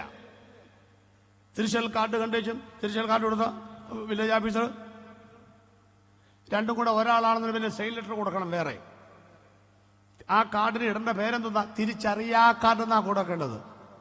പേരൊന്ന് തിരിച്ചൽ കാർഡ്. അത് കഴിഞ്ഞു. പിന്നെ ഇപ്പൊ ആധാറൊക്കെ കണ്ടാൽ നിങ്ങൾക്ക് ഈ കണ്ടമാനം പൊങ്ങച്ചം തോന്നുമ്പം ഈ കാർഡ് എടുത്ത് നോക്കണം. അപ്പം മനസ്സിലാവും ഞാൻ ഇത്രയേ ഉള്ളൂ. ചത്ത് കഴിഞ്ഞാൽ ഇരിക്കുന്ന പോലെ ആധാർ കാർഡിൽ ഇരിക്കുന്നത് കണ്ടോ? കണ്ടമാനം പൊങ്ങച്ചം നികളം കൊട്ടും കയ്യൊക്കെ ഇട്ട് ഇങ്ങനെ എന്നൊക്കെ പറയും. ഇടയ്ക്ക് ഈ കാർഡ് എടുത്ത് നോക്കണം. ഇതാണ് ഞാൻ അപ്പുറത്തൊന്നുമില്ല, വലിയ പൊങ്ങച്ചം കൊണ്ട് നടക്കുന്നു. നമ്മുടെയൊക്കെ ആ പൊങ്ങച്ചം കുറയ്ക്കാനാണ് സർക്കാർ രണ്ടും കൂടെ കൊണ്ടു നടക്കുക കേട്ടാ. നമ്മൾ പണ്ട് പാസ്പോർട്ട് ജീവിതത്തിൽ കോട്ടൊക്കെ ആദ്യമായിട്ടിട്ട് നമ്മൾ അമേരിക്ക തിരിഞ്ഞു നോക്കുന്ന പോലെ അതൊക്കെ പോയി. ഇപ്പൊ ഒറിജിനൽ സംബന്ധം ലൈവായിട്ടങ്ങ് എടുക്കുക. കണ്ണുപോലും നമ്മുടെയാണെന്ന സംശയം നമുക്കിപ്പം ഐ ടെസ്റ്റ് ഒക്കെ വരുമ്പം. അപ്പൊ അത് മാറി, തിരിച്ചൽ കാർഡ് മാറി, ആധാർ കാർഡ് മാറും, ഫിംഗർ പ്രിന്റ് മാറും, ഐ ടെസ്റ്റ് അതൊക്കെ മാറും. ഇനി ഇവിടെ ചിപ്പ് വരികയാണ്. ചിപ്പ് അറിയാമല്ലോ, ചിപ്പ് വരിക. അനക്കൊക്കെ ചിപ്പായി കഴിഞ്ഞല്ലോ. ഇപ്പൊ നമ്മുടെ നെറ്റിയിലും കൈത്തണ്ടയിലും ഒക്കെ ഈ സാധനം വരുന്നേ. അത് വെളിപ്പാട് പുസ്തകത്തുണ്ട്. നെറ്റിമേലും കൈമേലും മുദ്ര പതിക്കണമെന്ന്. പഴയ നിയമത്തിൽ ഇസ്രായേലിന്റെ ചരിത്രമുണ്ട്. ഇസ്രായേൽ അവർ ന്യായപ്രമാണത്തിന്റെ ചുരുളുകൾ, ചെറിയ തുകലുകൾ എവിടെ കെട്ടണം? നെറ്റിയിലും കയ്യിലൊക്കെ കെട്ടേണ്ടിയിരുന്നു അവര്. അതവർക്ക് ഓർമ്മസ്തംഭമാണെന്നുണ്ട്. അത് ചെയ്യാത്തവർക്ക് വരുന്ന കാലഘട്ടം കണ്ടോ നിങ്ങൾ? പ്രിയപ്പെട്ടവരെ, നമ്മൾ പറഞ്ഞ് മനസ്സിലാക്കുന്ന കാര്യം എന്നാണെന്നറിയാമോ? ഈ ചിപ്പ് ഘടിപ്പിച്ചാൽ നിങ്ങൾ വായിച്ചു നോക്കണതൊക്കെ സിമ്പിളായിട്ട് പറയുകയാണ്. അത് വർക്ക് ചെയ്യാൻ ഒരു ചെറിയ ബാറ്ററി, അത് സൂക്ഷ്മമായ ബാറ്ററി ഉണ്ട് അതിനകത്ത്, ലിഥിയം. ഈ ബാറ്ററി അത് 6 മാസം കൂടുമ്പോൾ മാറ്റണമെന്നാ പറയുന്നേ. അല്ലെങ്കിൽ അകത്തെ എന്തുവാ ആൽക്കലൈൻ ആസിഡ് ആയിരിക്കാം. അങ്ങനെ ഒരു സംഗതി. ഈ പൊട്ടും, ബാറ്ററി പൊട്ടും. നമ്മുടെ ടോർച്ച് കിടക്കുന്ന ബാറ്ററി കുറച്ച് കഴിഞ്ഞാൽ പൊട്ടത്തില്ലയോ? പൊട്ടിക്കഴിഞ്ഞാൽ ബ്ലഡിൽ പടരും. പടർന്നു കഴിഞ്ഞാൽ രക്തപ്പുണ്ണുണ്ടാകും. ഇതൊക്കെ വളരെ കൃത്യമാണ്. മാരകമായ രോഗങ്ങൾ, ആർക്കും തടയാൻ പറ്റാത്ത രോഗങ്ങൾ ലോകത്തിലുണ്ടാവും. പണ്ടൊരു ക്യാൻസർ എന്ന് പറഞ്ഞാൽ വല്ല കാലത്ത് ഒരാൾ RCC, ഇപ്പൊ കേരളത്തിന്റെ 14 ജില്ലകളിലും ക്യാൻസർ ആശുപത്രിയിൽ വന്നുകൊണ്ടിരിക്കുകയാണ്. തടയാനാകാത്ത പ്രശ്നങ്ങളല്ലേ പ്രിയപ്പെട്ടവർ? ഇന്ന് രാത്രി ഞാൻ ദൂത് പറഞ്ഞോട്ടെ, നിങ്ങൾക്ക് ഏറ്റെടുക്കാൻ പറ്റുമോ? 1 മിനിറ്റ് ആരാധിക്കാൻ പറ്റുമോ ഈ രാത്രിയിൽ? പറ്റുമോ? എന്നാ ആരാധിച്ചോളൂ. ഇതാ സംഭവം. ഈ രോഗത്തിന്റെ വൈറസ് എപ്പോഴാ വരുന്നതെന്നറിയാമോ? പനി വന്നാൽ 4 ദിവസം കഴിഞ്ഞ് പനി വെളിപ്പെട്ട് വരുള്ളൂ. ചെറിയ രോമം, ശ്വാസതടസ്സം, അത് കുറെ നീണ്ടുപോയി കഴിഞ്ഞാൽ നമ്മുടെ ബ്രോങ്കൈറ്റീസ് ആയിട്ട് മാറും. ശ്വാസകോശത്തിലേക്ക് ഇറങ്ങിയാൽ ബ്രോങ്കൈറ്റീസ് ആയിട്ട് മാറും. ചിക്കൻ ബോക്സ് 15-ാം ദിവസമേ വെളിപ്പെട്ട് വരുള്ളൂ. അറിയാമോ? ഇതിനകത്ത് കയറിക്കഴിഞ്ഞാൽ അവിടെ അനങ്ങാതിരിക്കും. 15-ാം ദിവസമേ ഈ സാധനം വെളിപ്പെട്ട് വരുള്ളൂ. അവിടെ ഇരിക്കും അത്. അപ്പൊ ഈ ക്യാൻസർ രോഗം, അതിന്റെ വൈറസ് കയറിയിട്ടുണ്ടെങ്കിൽ അനങ്ങാതിരിക്കും. അത് 1 കൊല്ലം 2 കൊല്ലം 3 കൊല്ലം കഴിയുമ്പം അത് വെളിപ്പെട്ട് വരും. 1.5 ലക്ഷം കൗണ്ടിങ് വരും. അപ്പോഴാണ് നമ്മൾ അറിയുന്നേ. എന്റെ കൂട്ടുകാരൻ അമ്മയെ കോളേജിനെ കൊണ്ട് പറഞ്ഞു 1 ആഴ്ച കൊണ്ട് മരിക്കും. തല മുഴുവൻ പഴുത്തിരിക്കുക, അറിഞ്ഞില്ല. ചെറിയ തലവേദന വന്നപ്പോഴാ അറിയുന്നേ. ഞാൻ ഇത്രയും പറഞ്ഞ് അവസാനിപ്പിക്കട്ടെ, എനിക്ക് സമയമില്ല. എന്തെങ്കിലും രോഗത്തിന്റെ വൈറസ് കയറി അറിയത്തില്ല നമ്മള്. വൈറസ് എവിടെ ഇരിക്കുന്നതല്ലോ അറിയാമോ? എല്ലിനകത്ത്, മജ്ജയ്ക്കകത്ത്, ബ്ലഡിനകത്ത്. ഞാൻ പറഞ്ഞല്ലോ, മനസ്സിലാകുന്നുണ്ടല്ലോ? മനസ്സിലാകുന്നുണ്ട്. ഞാൻ വലിയ ഡോക്ടർ ഒന്നും നമുക്ക് നമ്മൾ ചിന്തിച്ച് പ്രാർത്ഥിക്കാൻ പോവുക. എല്ലിനകത്ത്, മജ്ജയ്ക്കകത്ത്, ബ്ലഡിനകത്ത്. ശരിയാണോ? അതുകൊണ്ടല്ലേ ഇതൊക്കെ പരിശോധിക്കണമെന്ന് പറയുന്നേ. അപ്പോ രോഗത്തിന്റെ വൈറസുകൾ ഇരിക്കുന്ന ഈ 3 സ്ഥലങ്ങളിലാ. ഇനി വചനം പറയാൻ പോവാ. ആരാധിച്ചോളണം കേട്ടോ. ദൈവത്തിന്റെ വചനം ജീവനും ചൈതന്യമുള്ളത്, ഇരുവാഴ്ത്തലയുള്ള, ഏത് വാളിനേക്കാൾ മൂർച്ചയേറിയത്, പിന്നെ പ്രാണനെ, അടുത്തത് ആത്മാവിനെ, അടുത്തത് സന്ധിമജ്ജകളെ. ഒന്ന് നോക്കിയേ, കണ്ണൂർ നോക്കിക്കേ. അതുങ്ങൾ എന്ത് ചെയ്യും? വേറ് വിടുവിക്കും വരെ തുളച്ചെല്ലുന്നു. സുവിശേഷത്തിന്റെ മർമ്മമല്ല ഈ പറയുന്ന, രോഗത്തോട് ബന്ധപ്പെടുത്തി പറയുകയാണ്. വചനം പ്രാണനെ മരണത്തിൽ നിന്ന് വിടുവിക്കും. വചനം കേട്ട് കഴിയുമ്പം നരക ശിക്ഷാവിധി രക്ഷിക്കപ്പെടാൻ പറ്റും. ഇനി ആത്മാവിനെന്ത് ചെയ്യും? അവിടെ പ്രാണനെ മരണത്തിൽ നിന്ന് വിടുവിക്കും, ആത്മാവിനെ. ഇനി അടുത്തത് സന്ധിമജ്ജ ഏതാണ്? ഒന്നുകൂടെ നോക്കി. പ്രാണനെ മരണത്തിൽ നിന്ന്, ആ വാക്യം ഒന്ന് എടുത്തത് വായിച്ചത് നിങ്ങൾ. എബ്രായ ലേഖനം 4-ാം അധ്യായത്തിൽ നിന്നാണെന്ന് തോന്നുന്നു. ദൈവത്തിന്റെ വചനം ജീവനും ചൈതന്യമുള്ളത്, ഇരുവാഴ്ചയിൽ മൂർച്ചേറിയത്, പ്രാണനെയും ആത്മാവിനെയും സന്ധിമജ്ജകൾ മാത്രം തൊടാം. അതായത് നമ്മുടെ എല്ലിനകത്തും ബ്ലഡിനകത്തും ഒക്കെ ഇരിക്കുന്ന വൈറസുകൾ. ഞാൻ തെളിച്ച് പറഞ്ഞോട്ടെ, ശ്രദ്ധിക്കണേ. ഒരു 2 വർഷം കഴിഞ്ഞ് നമ്മൾ ക്യാൻസർ രോഗിയായിട്ട് മാറുമെന്നിരിക്കട്ടെ. ആ വൈറസ് ഇപ്പോൾ എവിടെ കയറി ഇരിപ്പുണ്ടാവും? ഈ പറഞ്ഞ സ്ഥലങ്ങളിൽ ഇരിപ്പുണ്ടാവും. മനസ്സിലായോ? നമുക്ക് ഷുഗർ ഒറ്റ ദിവസം കൊണ്ട് വരുന്നതാണോ? അല്ലെന്നേ, കാലങ്ങൾ കൊണ്ട് വരുന്നതാ. ഒറ്റ ദിവസം കൊണ്ട് ഷുഗർ ഉണ്ടാവുന്നല്ല. അപ്പൊ ഈ വൈറസ് കയറി ഇരുന്ന് നമ്മൾ അറിയത്തില്ലെന്ന്. ഒരു സ്കാനിങ്ങിലും തെളിഞ്ഞു വരത്തില്ലാതെ, അത് കൗണ്ട് കഴിയുമ്പോഴേ അറിയാൻ പറ്റത്തുള്ളൂ. വെളിപ്പെട്ട് വരണമെങ്കിൽ MRI അത് വെളിപ്പെട്ട് അതുവരെ അടങ്ങിയിരിപ്പുണ്ടാവും. ഈ രാത്രി എത്ര പേർ വിശ്വസിക്കുന്നുണ്ട്? 2 വർഷം കഴിഞ്ഞ്, 3 വർഷം കഴിഞ്ഞ്, 5 വർഷം കഴിഞ്ഞ്, 10 വർഷം കഴിഞ്ഞ് നമ്മളെ തളർത്തും, നമ്മളെ എഴുതി നടപ്പിക്കത്തില്ല, മാരക രോഗിയാക്കും എന്ന് വെല്ലുവിളിക്കുന്ന വൈറസ് എന്റെയോ നിങ്ങളുടെയോ ശരീരത്തിനകത്ത് ഇപ്പൊ പതുങ്ങിയിരിക്കുന്നുണ്ടെങ്കിൽ, സ്വത്രം അത് എല്ലിനകത്തോ ബ്ലഡിനകത്തോ മജ്ജക്കകത്തോ പതുങ്ങിയിരിക്കുന്നുണ്ടെങ്കിൽ, ഇന്ന് രാത്രിയിൽ ദൈവത്തിന്റെ വചനം അങ്ങോട്ട് വ്യാപരിക്കുന്ന സമയത്ത് സന്ധിമജ്ജകളെ വേർപിടിവിക്കും വരെ. ഇനി ഒരല്പസമയം ഒന്ന് കരമടിച്ച് ദൈവത്തെ ആരാധിക്കട്ടെ. പ്രിയപ്പെട്ടവരെ, ലക്ഷക്കണക്കിന് രൂപകൾ ആശുപത്രി കൊണ്ടുപോയി നിന്റെ ആധാരം പണയം വെച്ച് സർവീസിന് ലോൺ എടുത്ത് ഒരു 10 പൈസയ്ക്ക് വകയില്ലാത്ത നമ്മളോട് 2 ലക്ഷം ഇപ്പൊ കെട്ടണമെന്നൊക്കെ പറഞ്ഞ ഗതികേട് വരാതിരിക്കാൻ ഒന്ന് കരമടിച്ച് ദൈവത്തെ ആരാധിച്ചാൽ ഇന്ന് രാത്രിയിൽ അത്ഭുതകരമായ രോഗസൗഖ്യം. ഞാൻ നിന്നെ സൗഖ്യമാക്കുന്ന യഹോവ അരുളി ചെയ്തവൻ. ഞാൻ ഒരു വാക്ക് പറഞ്ഞില്ലെങ്കിൽ പോലും അല്പസമയം ദൈവത്തെ കരങ്ങളടിച്ച് ദൈവത്തെ ആരാധിക്കട്ടെ. പാവം പിടിച്ച ദൈവദാസന്മാരെ, ഈ ഓഫറിംഗ് ഒക്കെ എടുത്ത് ആശുപത്രി കൊടുക്കുന്ന ഇടയാകല്ലേ എന്നാണ് എന്റെയും പ്രാർത്ഥന. ഇന്ന് രാത്രിയിൽ അവന്റെ അടിപ്പിടലുകളോ നമുക്ക് സൗഖ്യം വന്നുമിരിക്കുന്നു.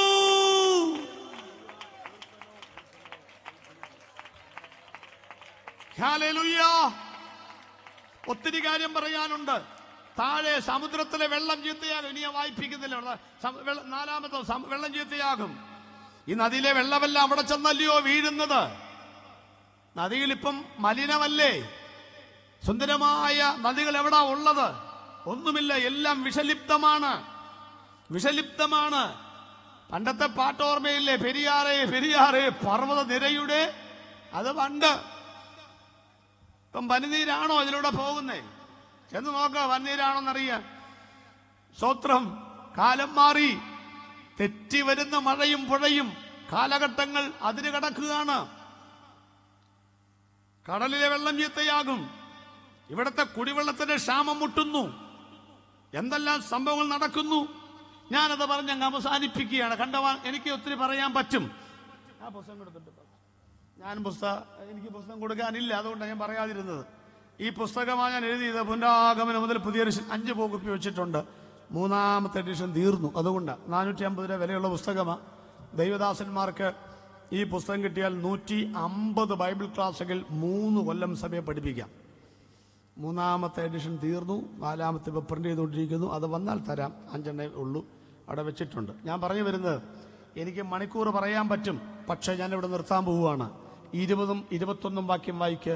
വെളിപ്പാട് പുസ്തകം 16, 20, 21 വായിച്ച് നിർത്തും. വായിച്ച്. സകല ദ്വീപും ഓടിപ്പോയി മലകൾ കാണാനില്ലാതായി, താലന്തോളം ഘനമുള്ള കല്ലായി വലിയ ഞാൻ അതും കൂടെ പറഞ്ഞു നിർത്താം. സാമച്ചങ്ങോട്ട് വാ.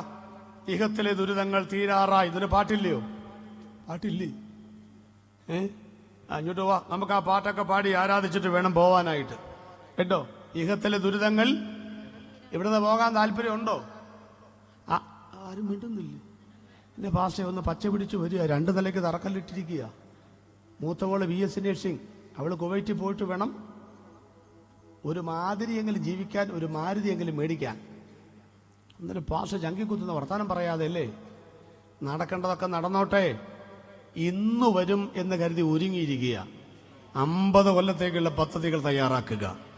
ഇതാണ് ദൈവമക്കൾ ചെയ്യേണ്ടത്.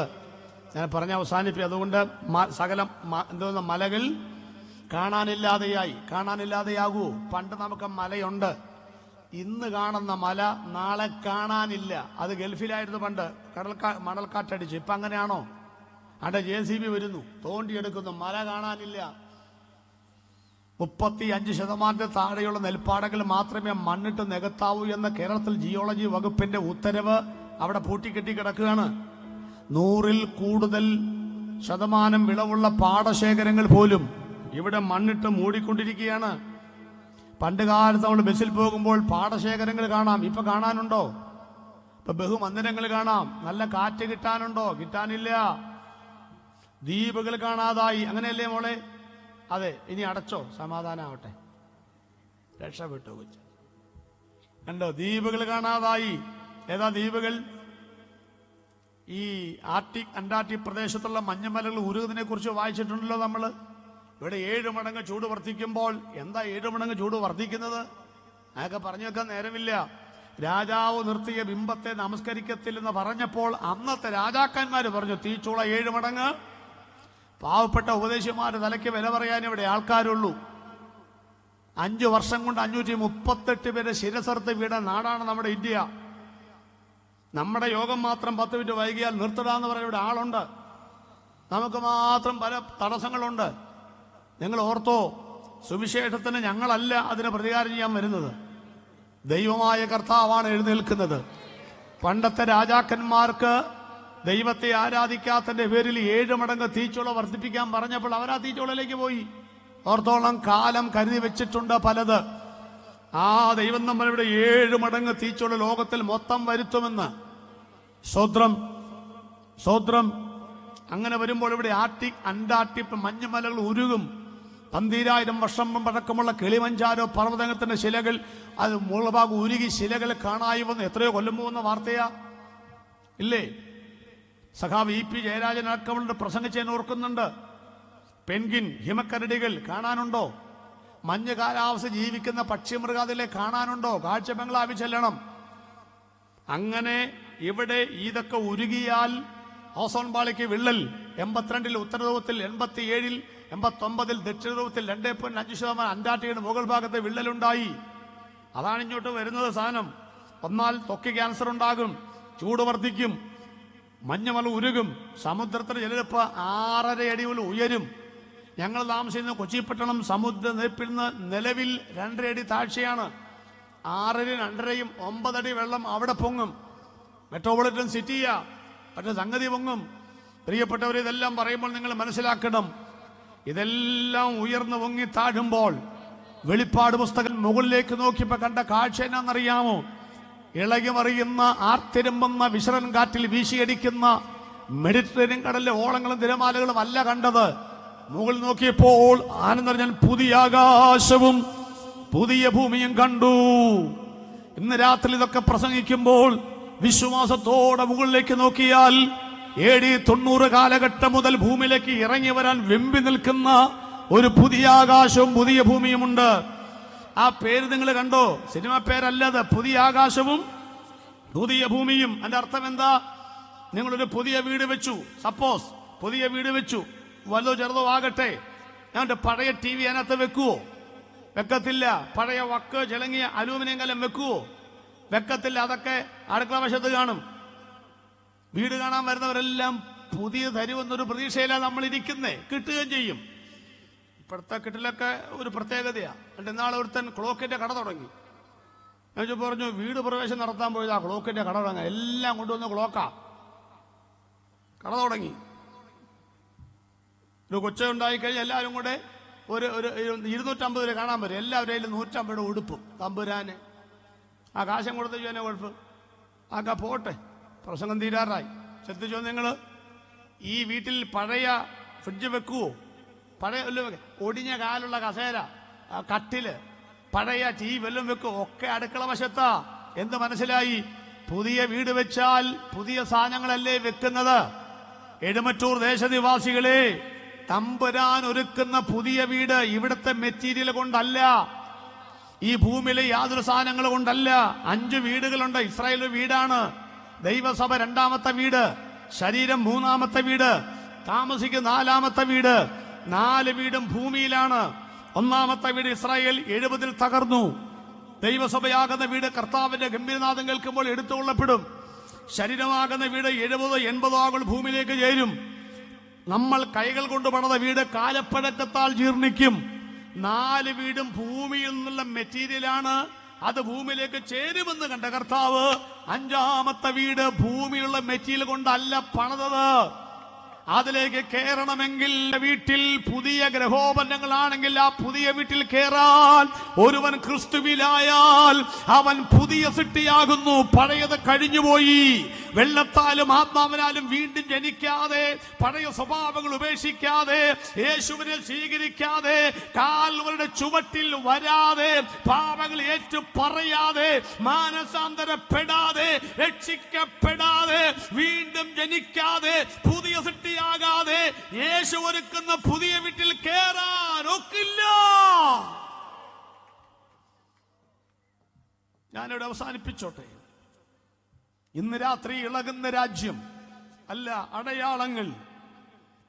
കാലങ്ങൾ കൊണ്ട് ഒരു വലിയ വടവൃക്ഷം വെട്ടിമറിക്കുന്ന വെട്ടുകാരനോട് പക്ഷി ചോദിച്ച പക്ഷി പറഞ്ഞൊരു മറുപടി പറഞ്ഞ് അവസാനിപ്പിക്കാം.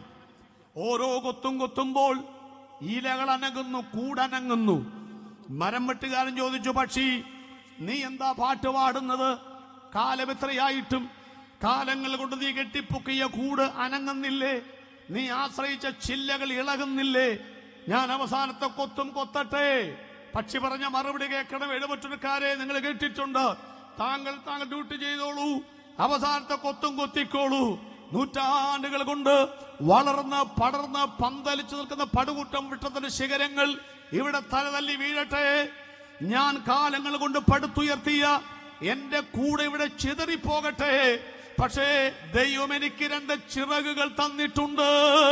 ആ 2 ചിറകുകൾ ഉപയോഗിച്ച് അനന്തവികായസിലേക്ക് ഞാൻ പറന്നുയരും.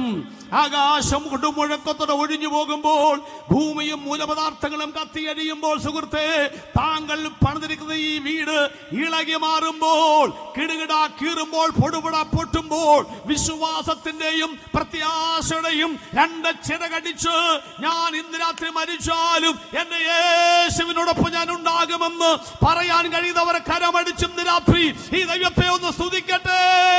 ഇതാ അതിന്റെ വരവിനും അതേ അടയാളം എന്താ? നമുക്കൊന്ന് എഴുന്നേറ്റ് നിൽക്കാം പ്രാർത്ഥനയ്ക്ക് വേണ്ടി. ഉഷസായപ്പോൾ ദൂതന്മാർ ലോത്തിന്റെ കൈക്ക് പിടിച്ചു. എന്തിനാ പിടിച്ചെന്നറിയാമോ? എഴുമറ്റൂർ ദേശനിവാസികളെ, യോഗം തീരാൻ പോവുക. എന്തിനാ കൈക്ക് പിടിച്ചെന്നറിയാമോ? 4 കാരണങ്ങൾ. 1, നാശം നിശ്ചയമാണ്. 2, ഓടിയാൽ രക്ഷ ഉറപ്പാണ്. 3, സമയം വളരെ കുറവാണ്. 4, ഇതല്ലാതെ വേറെ ദൈവത്തിന് മാർഗമില്ല. നാളുകളായി ഇവിടെ മാത്രം ഒട്ടിപ്പിടിച്ചും പറ്റിപ്പിടിച്ചും ജീവിക്കുന്നവരെ, ഈ പാവപ്പെട്ട സഹോദരന്മാർ നടത്തുന്ന ഈ കൺവെൻഷന്റെ 3ാമത്തെ രാത്രിയിൽ ദൂത് പറയുവാൻ വന്ന ഞങ്ങൾ ആത്മീയമായി ഉറങ്ങുന്നതിന്റെ കയ്യെ പിടിച്ചിട്ട് പറയാണ്, 1ാമത്തെ ദൂത്, ഇത് നാശപട്ടണമാണ്. എഴുമറ്റൂരടക്കം ഇത് ഇളകി മാറും. ഒരു സ്ഥലവും സുരക്ഷിതത്വമുള്ളതല്ല. 2, ഓടിയാൽ രക്ഷ ഉറപ്പാണ്. ഇന്ന് രാത്രി കുരിശിന്റെ ചുവട്ടിൽ ആര് ഓടി വരും? വരാൻ ആഗ്രഹിക്കുന്നവർ കുരിശിലേക്ക് വരട്ടെ.